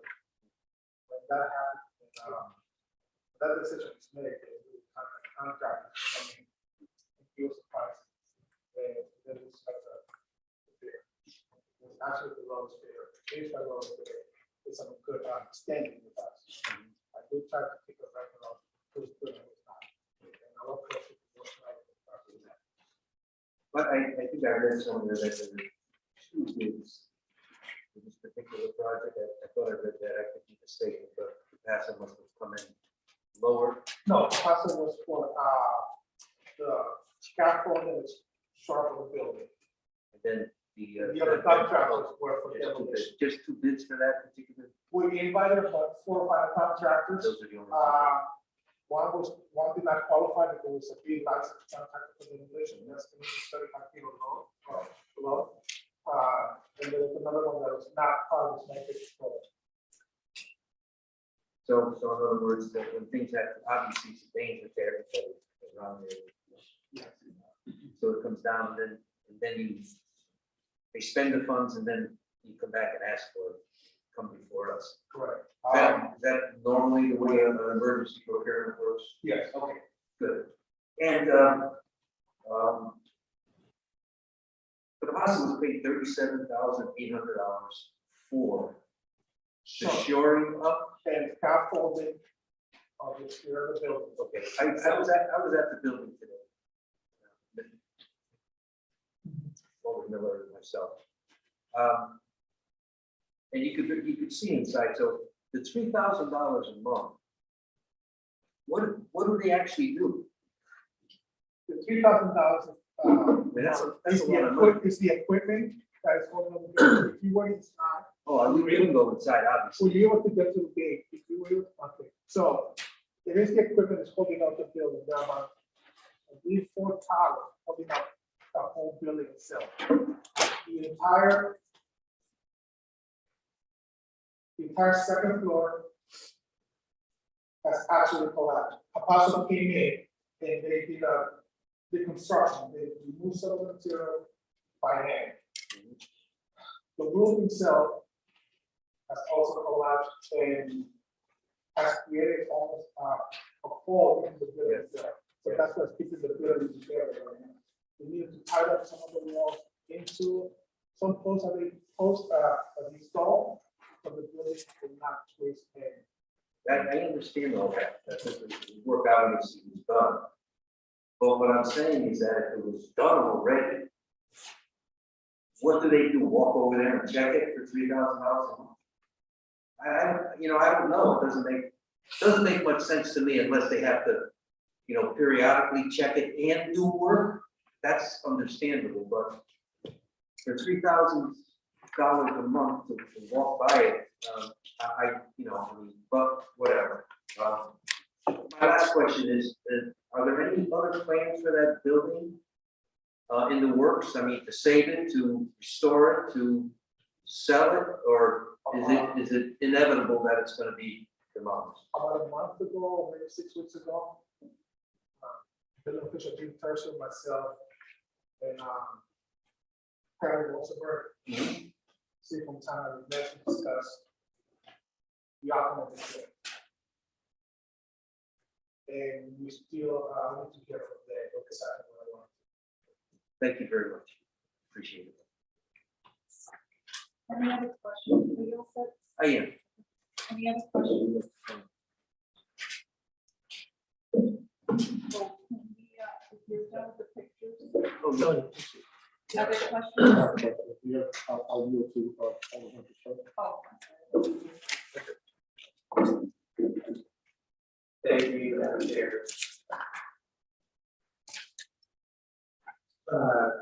Can you explain more about why demolition went to bid, but the shoring did not? I understood you to say that Picasso was familiar with the building. So the reason why we not able to complete out the sort of the building is because while we don't have a wall, part of the building will collapse. Is made up to us, but not really up to the city plan. I said it was one time, but we needed to save most of the buildings. Not save most of the buildings, then that section of River Street, we will exploit for, I think. So since Capacity was right next door, and they had the equipment to do this, we had to mobilize as soon as possible to take care of the problem. If we have really any majority of the day, the buildings will definitely come down. So when did they begin shoring the buildings? As soon as we were able to move part of the building that collapsed, then they were able to move it. So both the demolition contractor and also working side by side. And the demolition contractor that you're referring to, when you say the demolition contractor worked side by side with Picasso, was that the demolition contractor that we hired through the bid process, or was that a different? Through the process. Okay, so that kind of brings me back to my original question. Like, if we had time to hire the demolition contractor through a bid process, and the demolition contractor's work had to come before the shoring, then we also would have had time to hire, no, probably not. Why, what am I missing there? Well, you needed to be there to see this. While we were having the walkthrough, we walked part of the building. When we came out,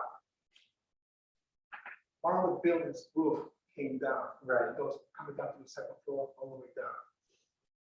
We were told by city plan, you have to save these buildings, some of it. And if we had waited any longer, then I wish I had better pictures. You could see the actual crack of this building just showing up. Then it was determined that we needed to remove the material that was there. With this demolition contractor had capacity to come in. Right. That was the fastest way that we could do it. But, so I guess what I don't understand, sorry to come back to this, but you had to remove stuff, right? Stuff had to be demolished in order for capacity to come in, right? In order to remove stuff, you had to hire a demo contractor, and that went out to bid. Yes. So why, at the beginning, when we put the demo contract out to bid, why didn't we also put the shoring contract out to bid? Because I don't see that as a delay in the process, I see that as two parallel things. And we can't start the shoring until the demo is done. So why not put both out to bid at the same time? You don't lose any time, and then you have bids on both jobs. So the Sherman process was not part of the demolition process. That was all on the same thing that happened. That's why we have to. Oh, I see. So you're saying you identified the need for demolition, you put things out to bid, then you went on this walkthrough and discovered you needed to be shoring, but you'd already gotten your bids back already? Yes. That's what I understood. Okay. And now to Alder Punzo's point, now that Picasso was kind of there on the spot, they can now charge us this monthly fee, retain their equipment, is that correct?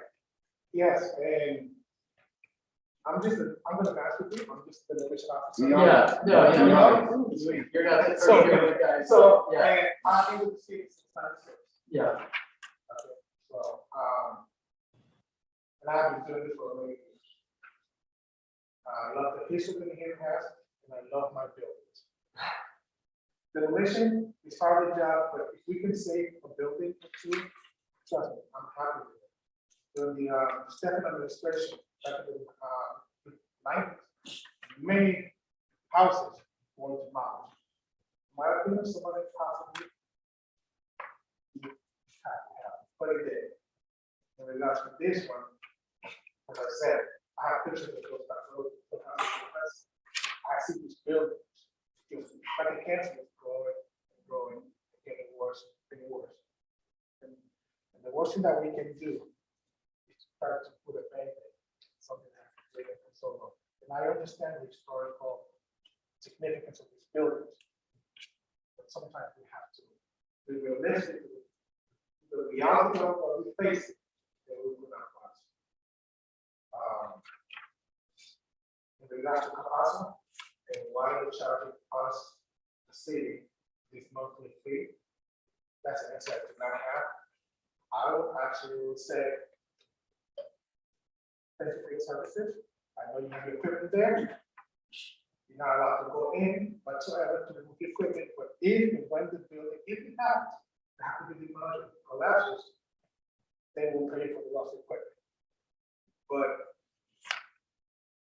that's a decision that has to be made by the economic development. I keep saying economic development because they're the one that headed up or organized this proposed project from Rivers. thanks for clarifying the timeline of the bid process. Thank you, Madam Chair. Mr. Mayor, I remember when actually she came before us to try and save these buildings, and I did have a board vote for that. And unfortunately, we kept putting band-aids, and now the band-aid got ripped. And so I just wanted to remind the committee that in the past, we did look to try and save these buildings. Thank you, Madam Chair. Just a point of information, I thought that we stayed by for a grant, we wasn't awarded. Is that what you're referring to? Yes. Okay, thank you. Yes, but Alders.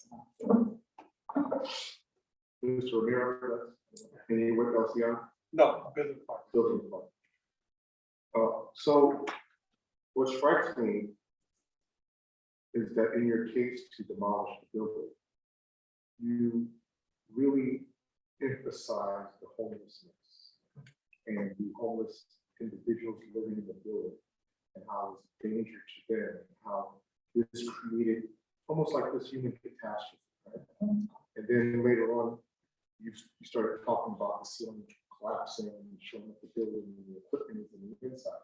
So just trying to understand the equipment inside the building. And I'm not really sure if we've done something to mitigate the homeless people still finding their way to have access to the building and living inside. So we're talking about this equipment, how this equipment can't come out, and ceilings are falling. But when you initially came here, you saw all these pictures that showed feces and all these type of different living conditions. And as you know, we need to tear this building down because it's like the safety. So my question is that where's the coordination with the Homeless Commission, LCI, and those other components? That's one. The other two is I'm looking on the fiscal impact, and it's literally like a blank. It's a blank sheet. It doesn't tell me what type of funds are needed, what types of funds are used, what is actually the fiscal impact. You know, trying to understand this. I'm really trying to understand this. I know the building needs to come down. I know there's an urgency, maybe for the building to come down, but right now as we speak, the building could be collapsing on 200 homeless people or 20 homeless people, even if it's one person. So- And, you know, help me So understand. your second question, I won't be able to answer that. To you. That's budget, and that's something that's between building official and purchasing to be able to give you an answer for that. In regards to the first question, I do have. I used to be an organizer. I used to work for neighborhood housing services in Brazil. And then I became a area specialist. First on the area.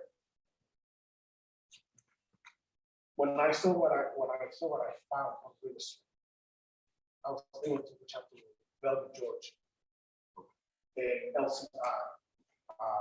I also reached out to the state come and we did a walk through the whole River Street. We were able to find 5 tents in the back of River Street where Capasa had the offices. Then I took the group with me and we walked down to James Street. There was no time, and that's how the homeless population goes through, and that's how they built the tents. And they were able to get into the building. It was difficult to secure the building because walls had already collapsed. As soon as I saw that, I actually spoke with Alder Cooper, and we talked about the conditions of this building, and she attended a walk that we had months before, or a meeting actually, with historical entities in the state and the governor, George, and everybody else. And we talked about the condition of the building, what the plans were to do. But again, that was during COVID, and a lot of offices were closed. So there was no communication with other departments. And I thought about in-house with more entities outside the city of Haiti. Governor George was able to help us. They were able to help some of those individuals. But as you know, sometimes they would rather not be in a place and would rather be out. And it's sad that this happened. So my main concern was the safety of not just them, but anyone walking on the street itself. And sometimes I guess I had to remind myself that I am no longer community relations person, but more of an inspector.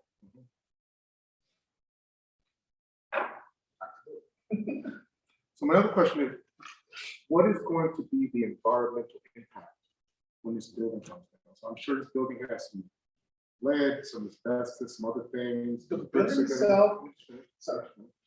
It's very close to the, the river or the water line.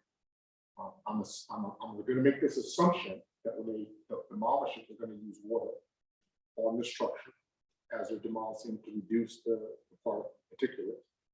And that's going to run some. Even when they put the filter in the drain, it's still going to run into the drain. Have we sent people in there to test the soil and test for contaminants as to exactly what the environmental impact is going to be to the area? Here's why. We also have very old water lines that's around for Haven. And any cracks into those water lines, if that stuff seeping into the system, will be absorbed into the drinking water. So the building itself actually was debated. We do have environmental reports, which the government level has. All those buildings were debated, and they actually have no lead or asbestos or other contaminants. Thank you. Last question. Who are the minority contractors that will be a part of this demolition process? I realize that the demolition process does require a licensed demolition person. And often the minority, the Hispanic, Latino companies often do not have these type of licenses. But the company, whoever has it, can subcontract to them around picking up bricks and things like that. So $237,000. Are we trying to get 25% or award 25% to our Hispanic, Latino, and African American contractors? especially given that this is being done in the historical, present day historical San Bernardino immigrant community. Through small business program, they do have some guidelines that contractors must follow when they do a job here. This contract in particular does have minority employees. From New Haven, I believe that one of them is from New Haven. one employee or One, because it's a very small company. Actually, it was only about 4 individuals or 5 individuals working. So it's the operator. They have their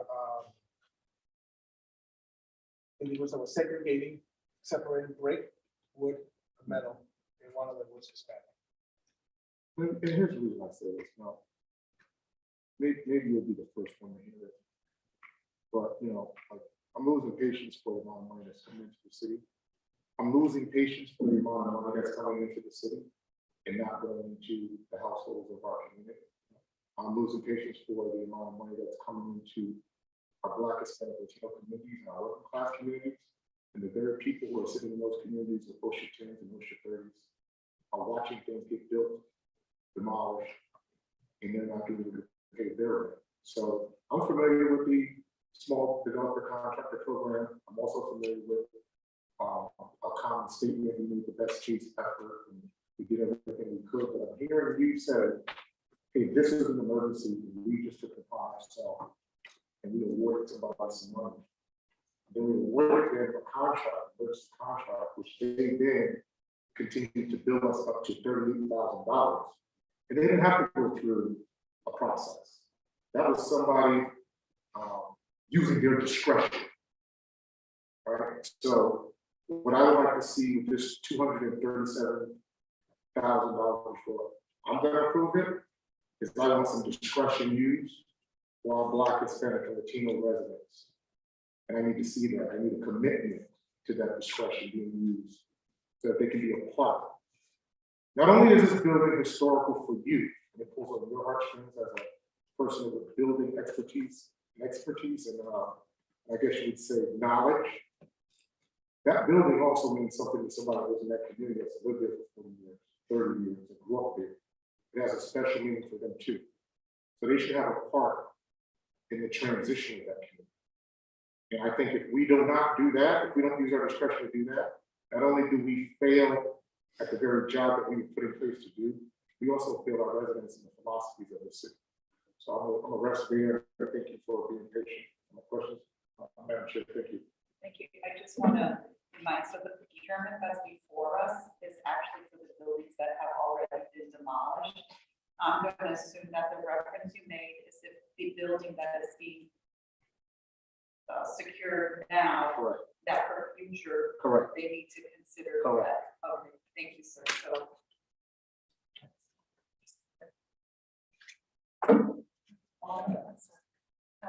Just one other one, sorry. Can you just explain what happened to the bricks? I know that they're actually pretty valuable, old bricks like that. Did we sell them? So the contractor that did the job, his business is in Haven.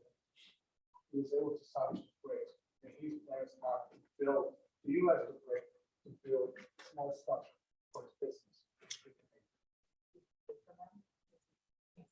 Did you pay us for them? No, actually, that is quote unquote his trash. He got a contract. Just as any contractor that finds available to build a demolition. That's theirs. That's something that us in the building department really don't have any sentimental value, I would say, but that would be coming amongst all the departments. In the future, hopefully the last remaining building won't be demolished. I just want to confirm that that is the plan at this point. There are no plans to demolish that building. Right? Yeah, at the moment, I haven't received any words at all. Okay.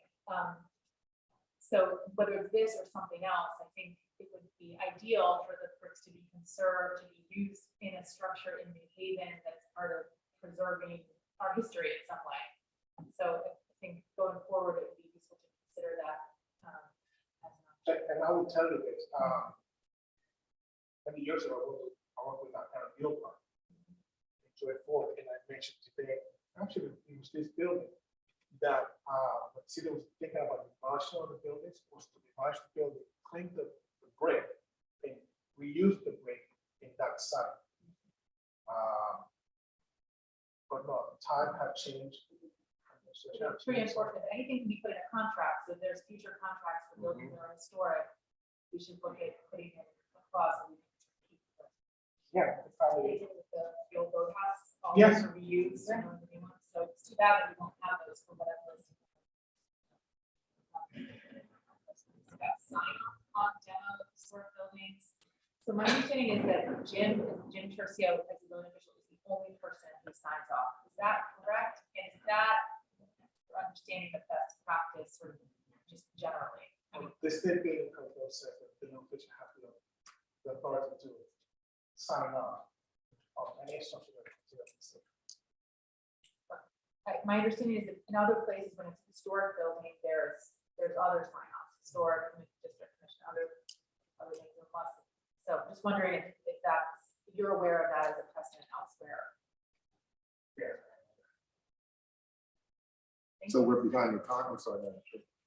Yes, thank you. So are we behind the times with our process? No, I think, it needs to be, revised. In the work, you know? Not just with another department, with several departments too. So if we're revising, it, that means we're outdated. Basic, something that needs to be discussed. So we're out of date. We're out of date. But in regards to your question, we follow the state medical building code. Thank you very much. Thank you. And before you, do we get discounts? You know, we mentioned that Alderman Miller mentioned the bricks and they're gonna be using it for their purposes. Do we at least get a discount? And who negotiates these deals? Is it economic development? I would say yes, but you have to stick with that. But there are negotiations that are done for these contracts regardless of whether it's bricks, give them away at a discount or they give us, et cetera. So it's good to know who we need to get in touch with. The city planner all along with that, too, although they fall under. economic Yes. development. Okay. Are there any other questions from committee members? Thank you for your time this evening. and for, Thank you, sir. Answering our questions.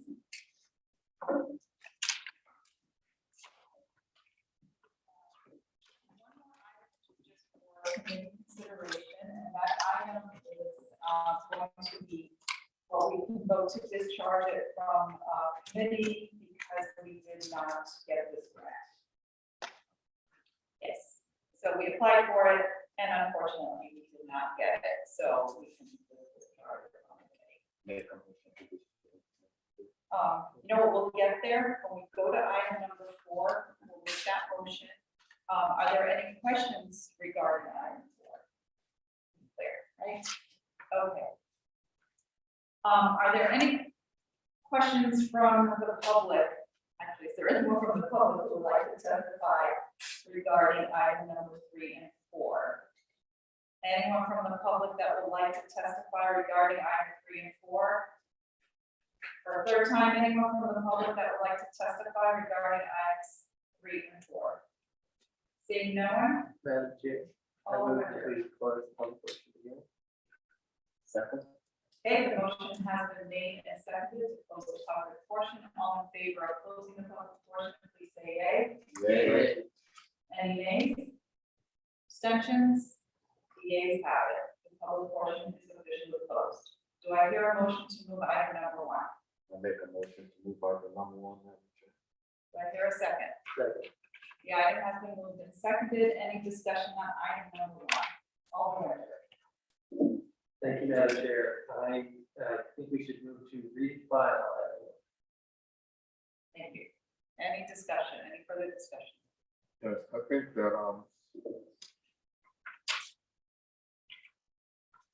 the resident, Mr. Shahid, is his points were very valid. I think that even some of us up here understood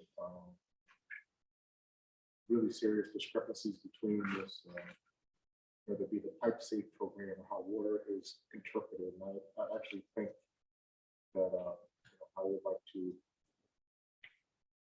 make a motion that we enter this into a workshop, to a public workshop, opposed to a read and file. I think this requires more input from the public at large, given the issues around COVID and people's bills and interest rates that are rising and affordability. I think this will have a significant impact for homeowners who are landlords. Maybe some of us even on this board, that water usage and impact around that, along with the new assessments on taxes, could significantly price out affordable housing. I think this can also have another definite impact into how we just passed a law around requiring a certain percentage of affordable housing for like downtown. These people are definitely going to deal with this 200 usage. And so I think this deems a workshop. I think it's more than a reason. So you bring up actually a valid point, except that I think we should read and file the actual item that exists on our agenda. And then we, on our own, can set up a workshop to discuss those items. Exactly. And then there was a motion made to read and file this item as it exists. Do I hear a second? Second. Okay, the motion has been made to read and file. Any other discussion on this item before we vote? Alderman Winter? Thank you, Madam Chair. I would just echo what my colleague from one of the report said, that I do think there are larger issues for us to discuss here. It would be valuable to have a workshop on those broader issues.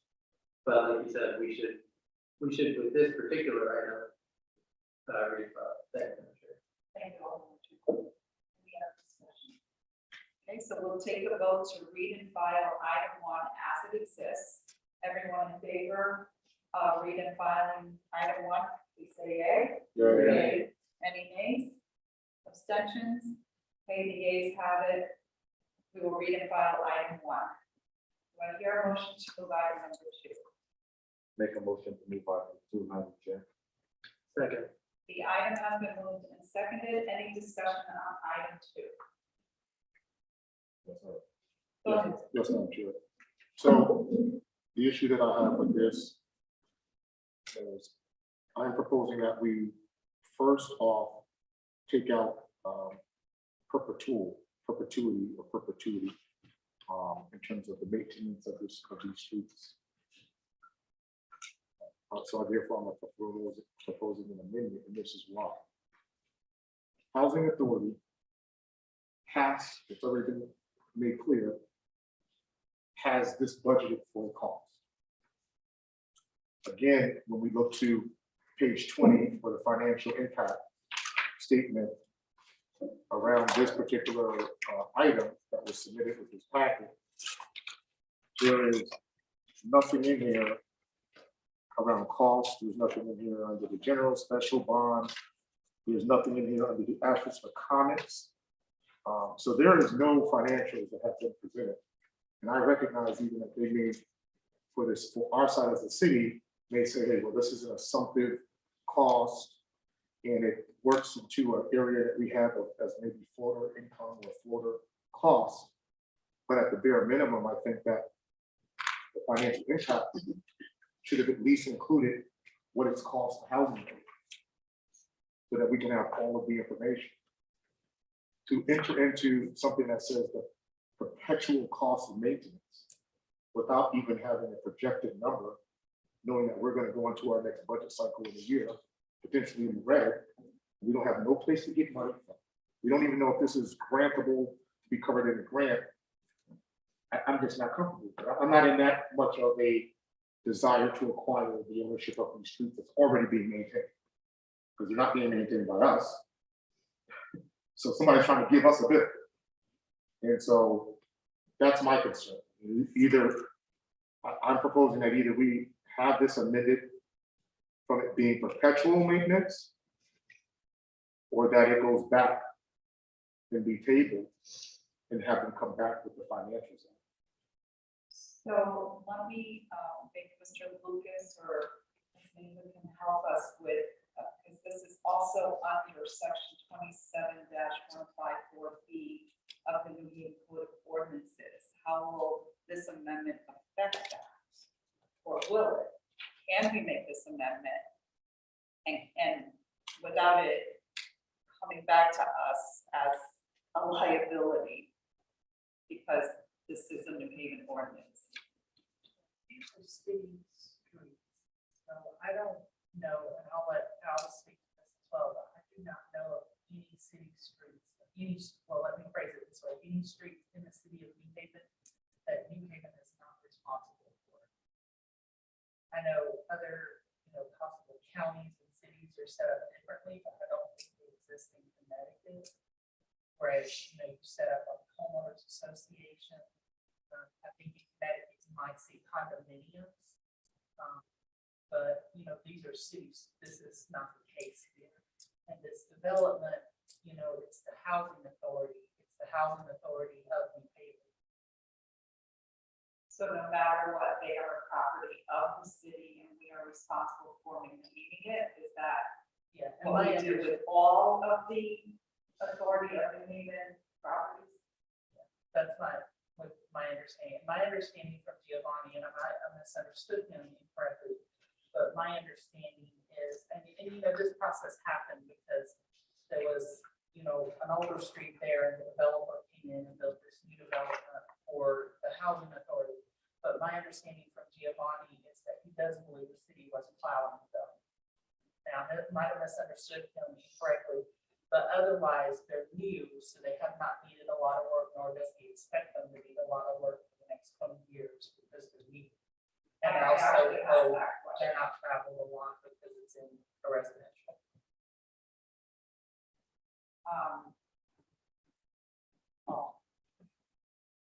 Can someone tell me what section 27-154 While she's looking that up, Madam Chair, all that this bar is asking is to remove one word from that. That doesn't change anything. So I don't see that as creating a problem. I just want to make sure Yeah. so no one comes back to this committee. Well, it might, but that's why we have the committee. Indeed. And I want to be very clear. There, it's like if we've been already doing this, then we wouldn't be talking about this. So the fact that the actual thing says to accept for the perpetual maintenance of the streets and sidewalks, and it says all these other things, and we now know because housing authority has been doing it in the past.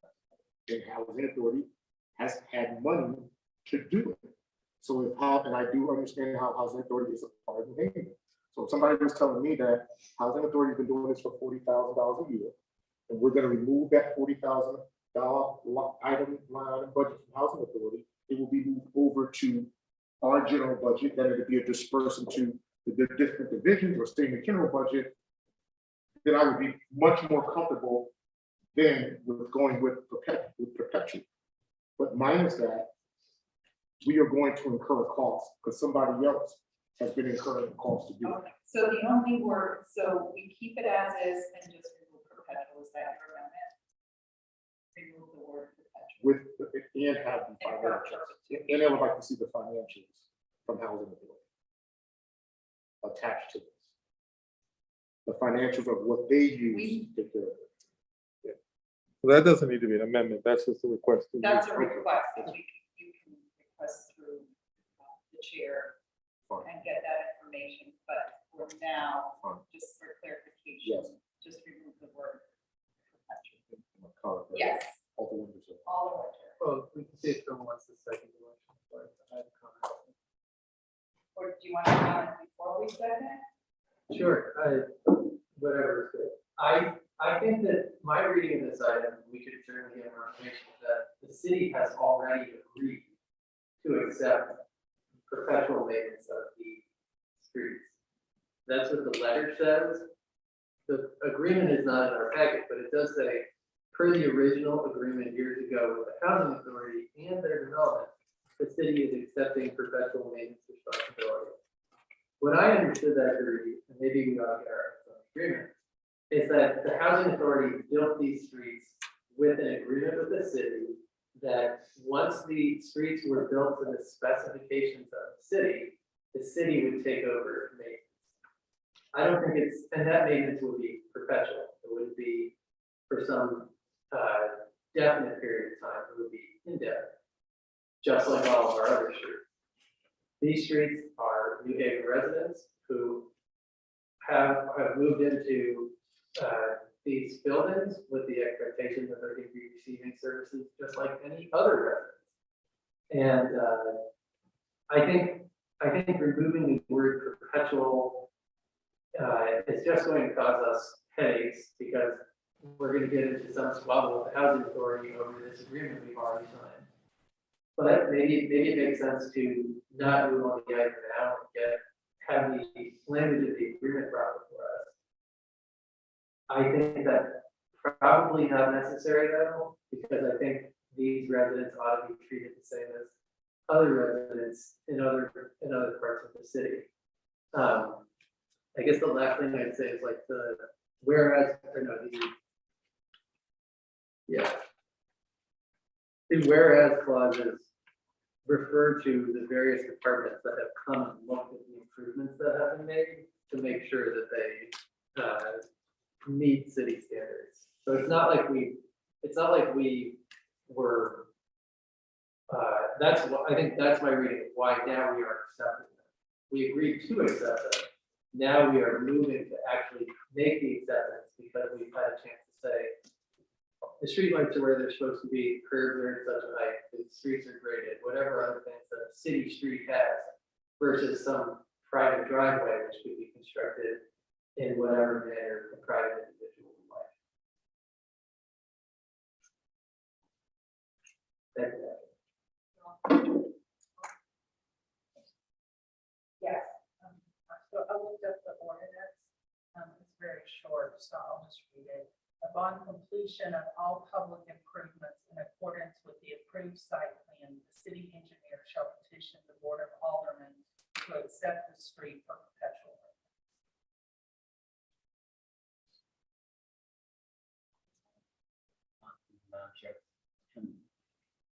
Can that last part of sentence here be from the city engineer? I'm sorry.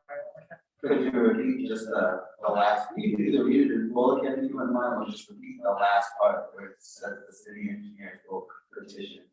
The city engineer shall petition the Board of Aldermen to accept the street for perpetual maintenance. And that's why he came before us.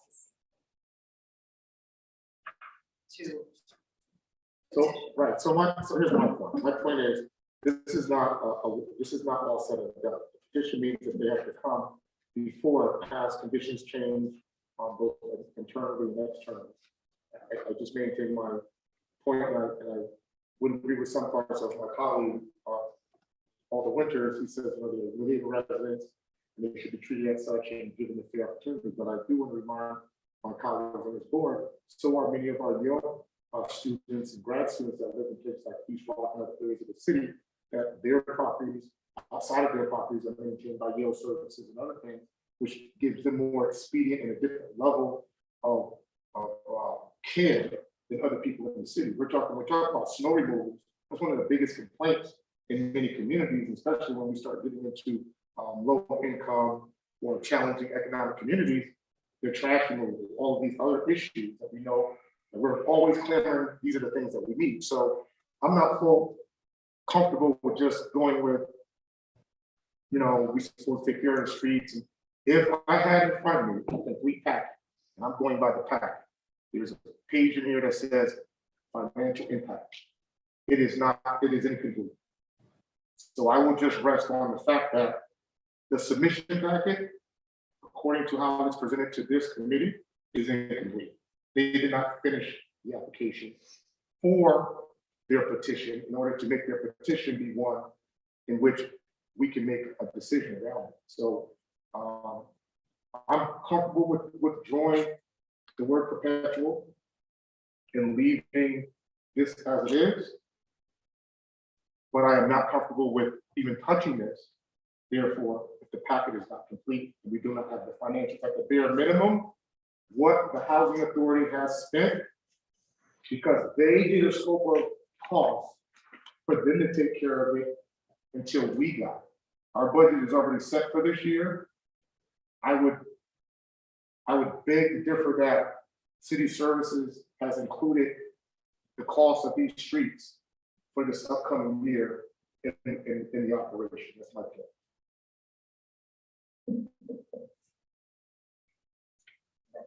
Sure. I would like to see, this is just that one. So, I'd like to see the original agreement, reference rate, years ago. And also a real fiscal impact statement. Provided.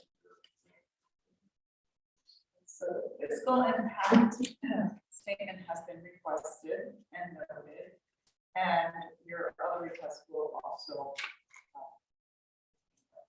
And I withdraw my name. I will throw the amendment for the changing profession. You never seconded it, so. Oh, just- great. Thank you, Madam Chair. Given the request for additional information, I would move that we table the item for now. And revisit it as, you know, as information comes to us, or if we're presented with some, you know, urgent, time-sensitive need to approve it, then we can take it up. But I think, yeah, there's a reasonable information for us. We could table it and see in a month or two where this is. So a suggestion, before we actually, we make a motion, before we get a second, is there any urgency in this that we need to vote on it this evening? That, You we didn't get know- any testimony to any urgency. But you don't need to table it. You can just take no action on it, and stay in the committee. You don't even need to make a motion on it. If your intent is to keep it in the committee, then you don't need to take any action. What's procedurally the difference with tabling it? If procedurally, if you table it, for us, we wouldn't be able to get it out of the committee without the committee untabling it. So if something comes up where we want to discharge it from the committee, we would need the committee to meet to take it off the table, because you've now put it on the table, and then do something else. We take no action and we need to get it out of the committee, it's one step as opposed to two. Okay, so it's a little bit less flexible. Okay, thank you. As a second, would you like to? I propose to table it. So you're second. Yes. I'm second. Okay, now we understood what tabling means versus just doing nothing, We need the financials. but we can still ask for those financials. They can go Because we're not voting it out of committee. We're keeping it in committee without taking any action. tabling. So we could call them back anytime we want, even next month. If we table it, we can still do the same thing. The only difference is we'd have to bring it, if no action is taken even then, I understood, we have to come back and do an extra step to untable it. So either way, if we keep it in committee, it's like Mr. Lucas mentioned, just one step less if we have to discharge it later on That's what my color, that's like an emotion. to table. Okay, so a motion has been made to table this item. It has been seconded. All those in favor of tabling it, say aye. All right. Any nays? You were a yay, right? Yay. Yay. Yay. Yay. Yay. Yay. Okay, the yays have it. Sorry, I did my little check on. The yays have it, so the item will be tabled. Okay.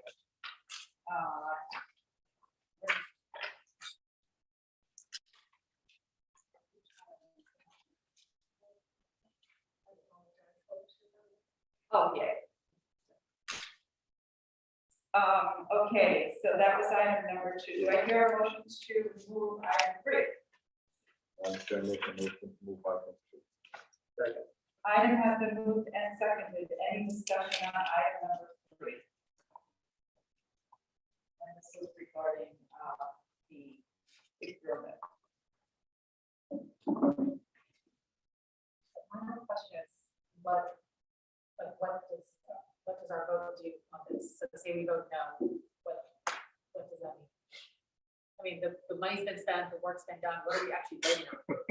Well, and that is, yeah, and that is the tricky thing when it comes down to these demolitions that don't have time to go through the proper process. So money is generally set aside per se, for these particular circumstances in the case of an emergency. And it's procedure more than it is anything else for us to vote on this item if the money has already been sent out. I know that's not an answer that really clarifies.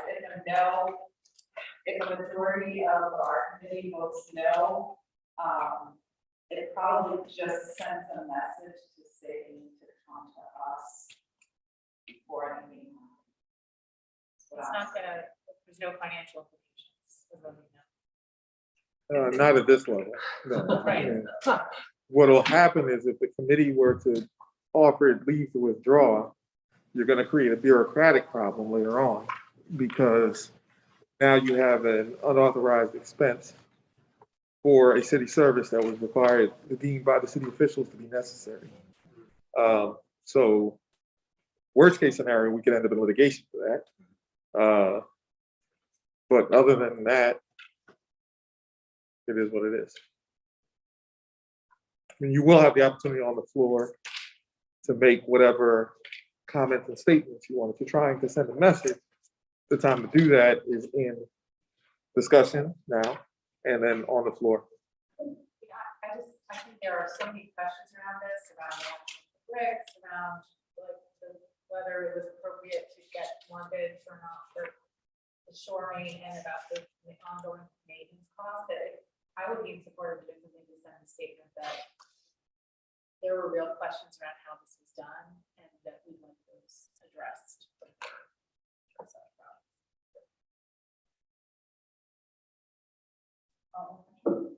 Thank you, Madam Chair. I think, I do think, like, in terms of the proper method of accounting for this, I do think we ought to favorably recommend the approval. I think that, yeah, I think there's some risk that the whole board votes, if we vote to not favorably recommend the approval, the full board may follow our lead. And then I think, yeah, we're just causing a bureaucratic and bookkeeping mess. But I think if we want to send a message, we should find another way to make the message, whether it's, comments on the floor or some communication to city departments from the committee, or from the full board about different approaches to some of the things that seem off or incomplete, or like you said, these bricks or metal, like these are resources from city property that contractors are walking off with because contracts aren't set up to salvage them, so we could look at that piece of the city procurement process. But I would say that we should approve the item. Thank you, Madam Chair. Thank you, Alderman Chair. I agree. I think we had a lot of discussion as a committee discussing exactly our concerns, and that alone is sending a message through the building department. But on top of that, we as a committee could request a workshop as well to discuss how these procurements are managed, to look at the contracts that are being delivered to these contractors, what exactly are our city rights and maintains, materials after demolition. So we should probably I recommend that we approve this item with further discussion that needs to be had regarding future demolitions and contracts that are distributed on many levels, including your point. Any other discussion? I like to add. Go ahead. Thank you, Madam Chair. I'd like to add to that thought. When there's an emergency demolition, is it possible that the building department could contact the department of chair to have an emergency meeting so we can look at this in a timely manner that's best? If we have to come out and just address that meeting, so we have time. That's my thought. Thank you, Alder. And I would say in regards to that, I think it depends on the project and the demolition and probably everyone's schedules too. As long as we have more, we could. Definitely do that. You know, I will say that part of what's going on that I'm sensing, you know, we are moving into an area where the board is moving towards slightly encroaching into the area of micromanaging divisions. And I think part of the reason is because the process is being heard and the transparency therefore is lacking. And then we have to come to a decision, do you want to put your name on this, not knowing if it's going to be a jack in the box down the road? Again, I'm looking at this financial impact statement, and it's blank. By all standards and procedures, the application, therefore the submission, is incomplete. So there's a financial impact somehow. Alder Miller mentioned the bricks. And even the gentleman from the building department testified that the bricks are of value, that they do have a revenue component to it, and that the company kept that.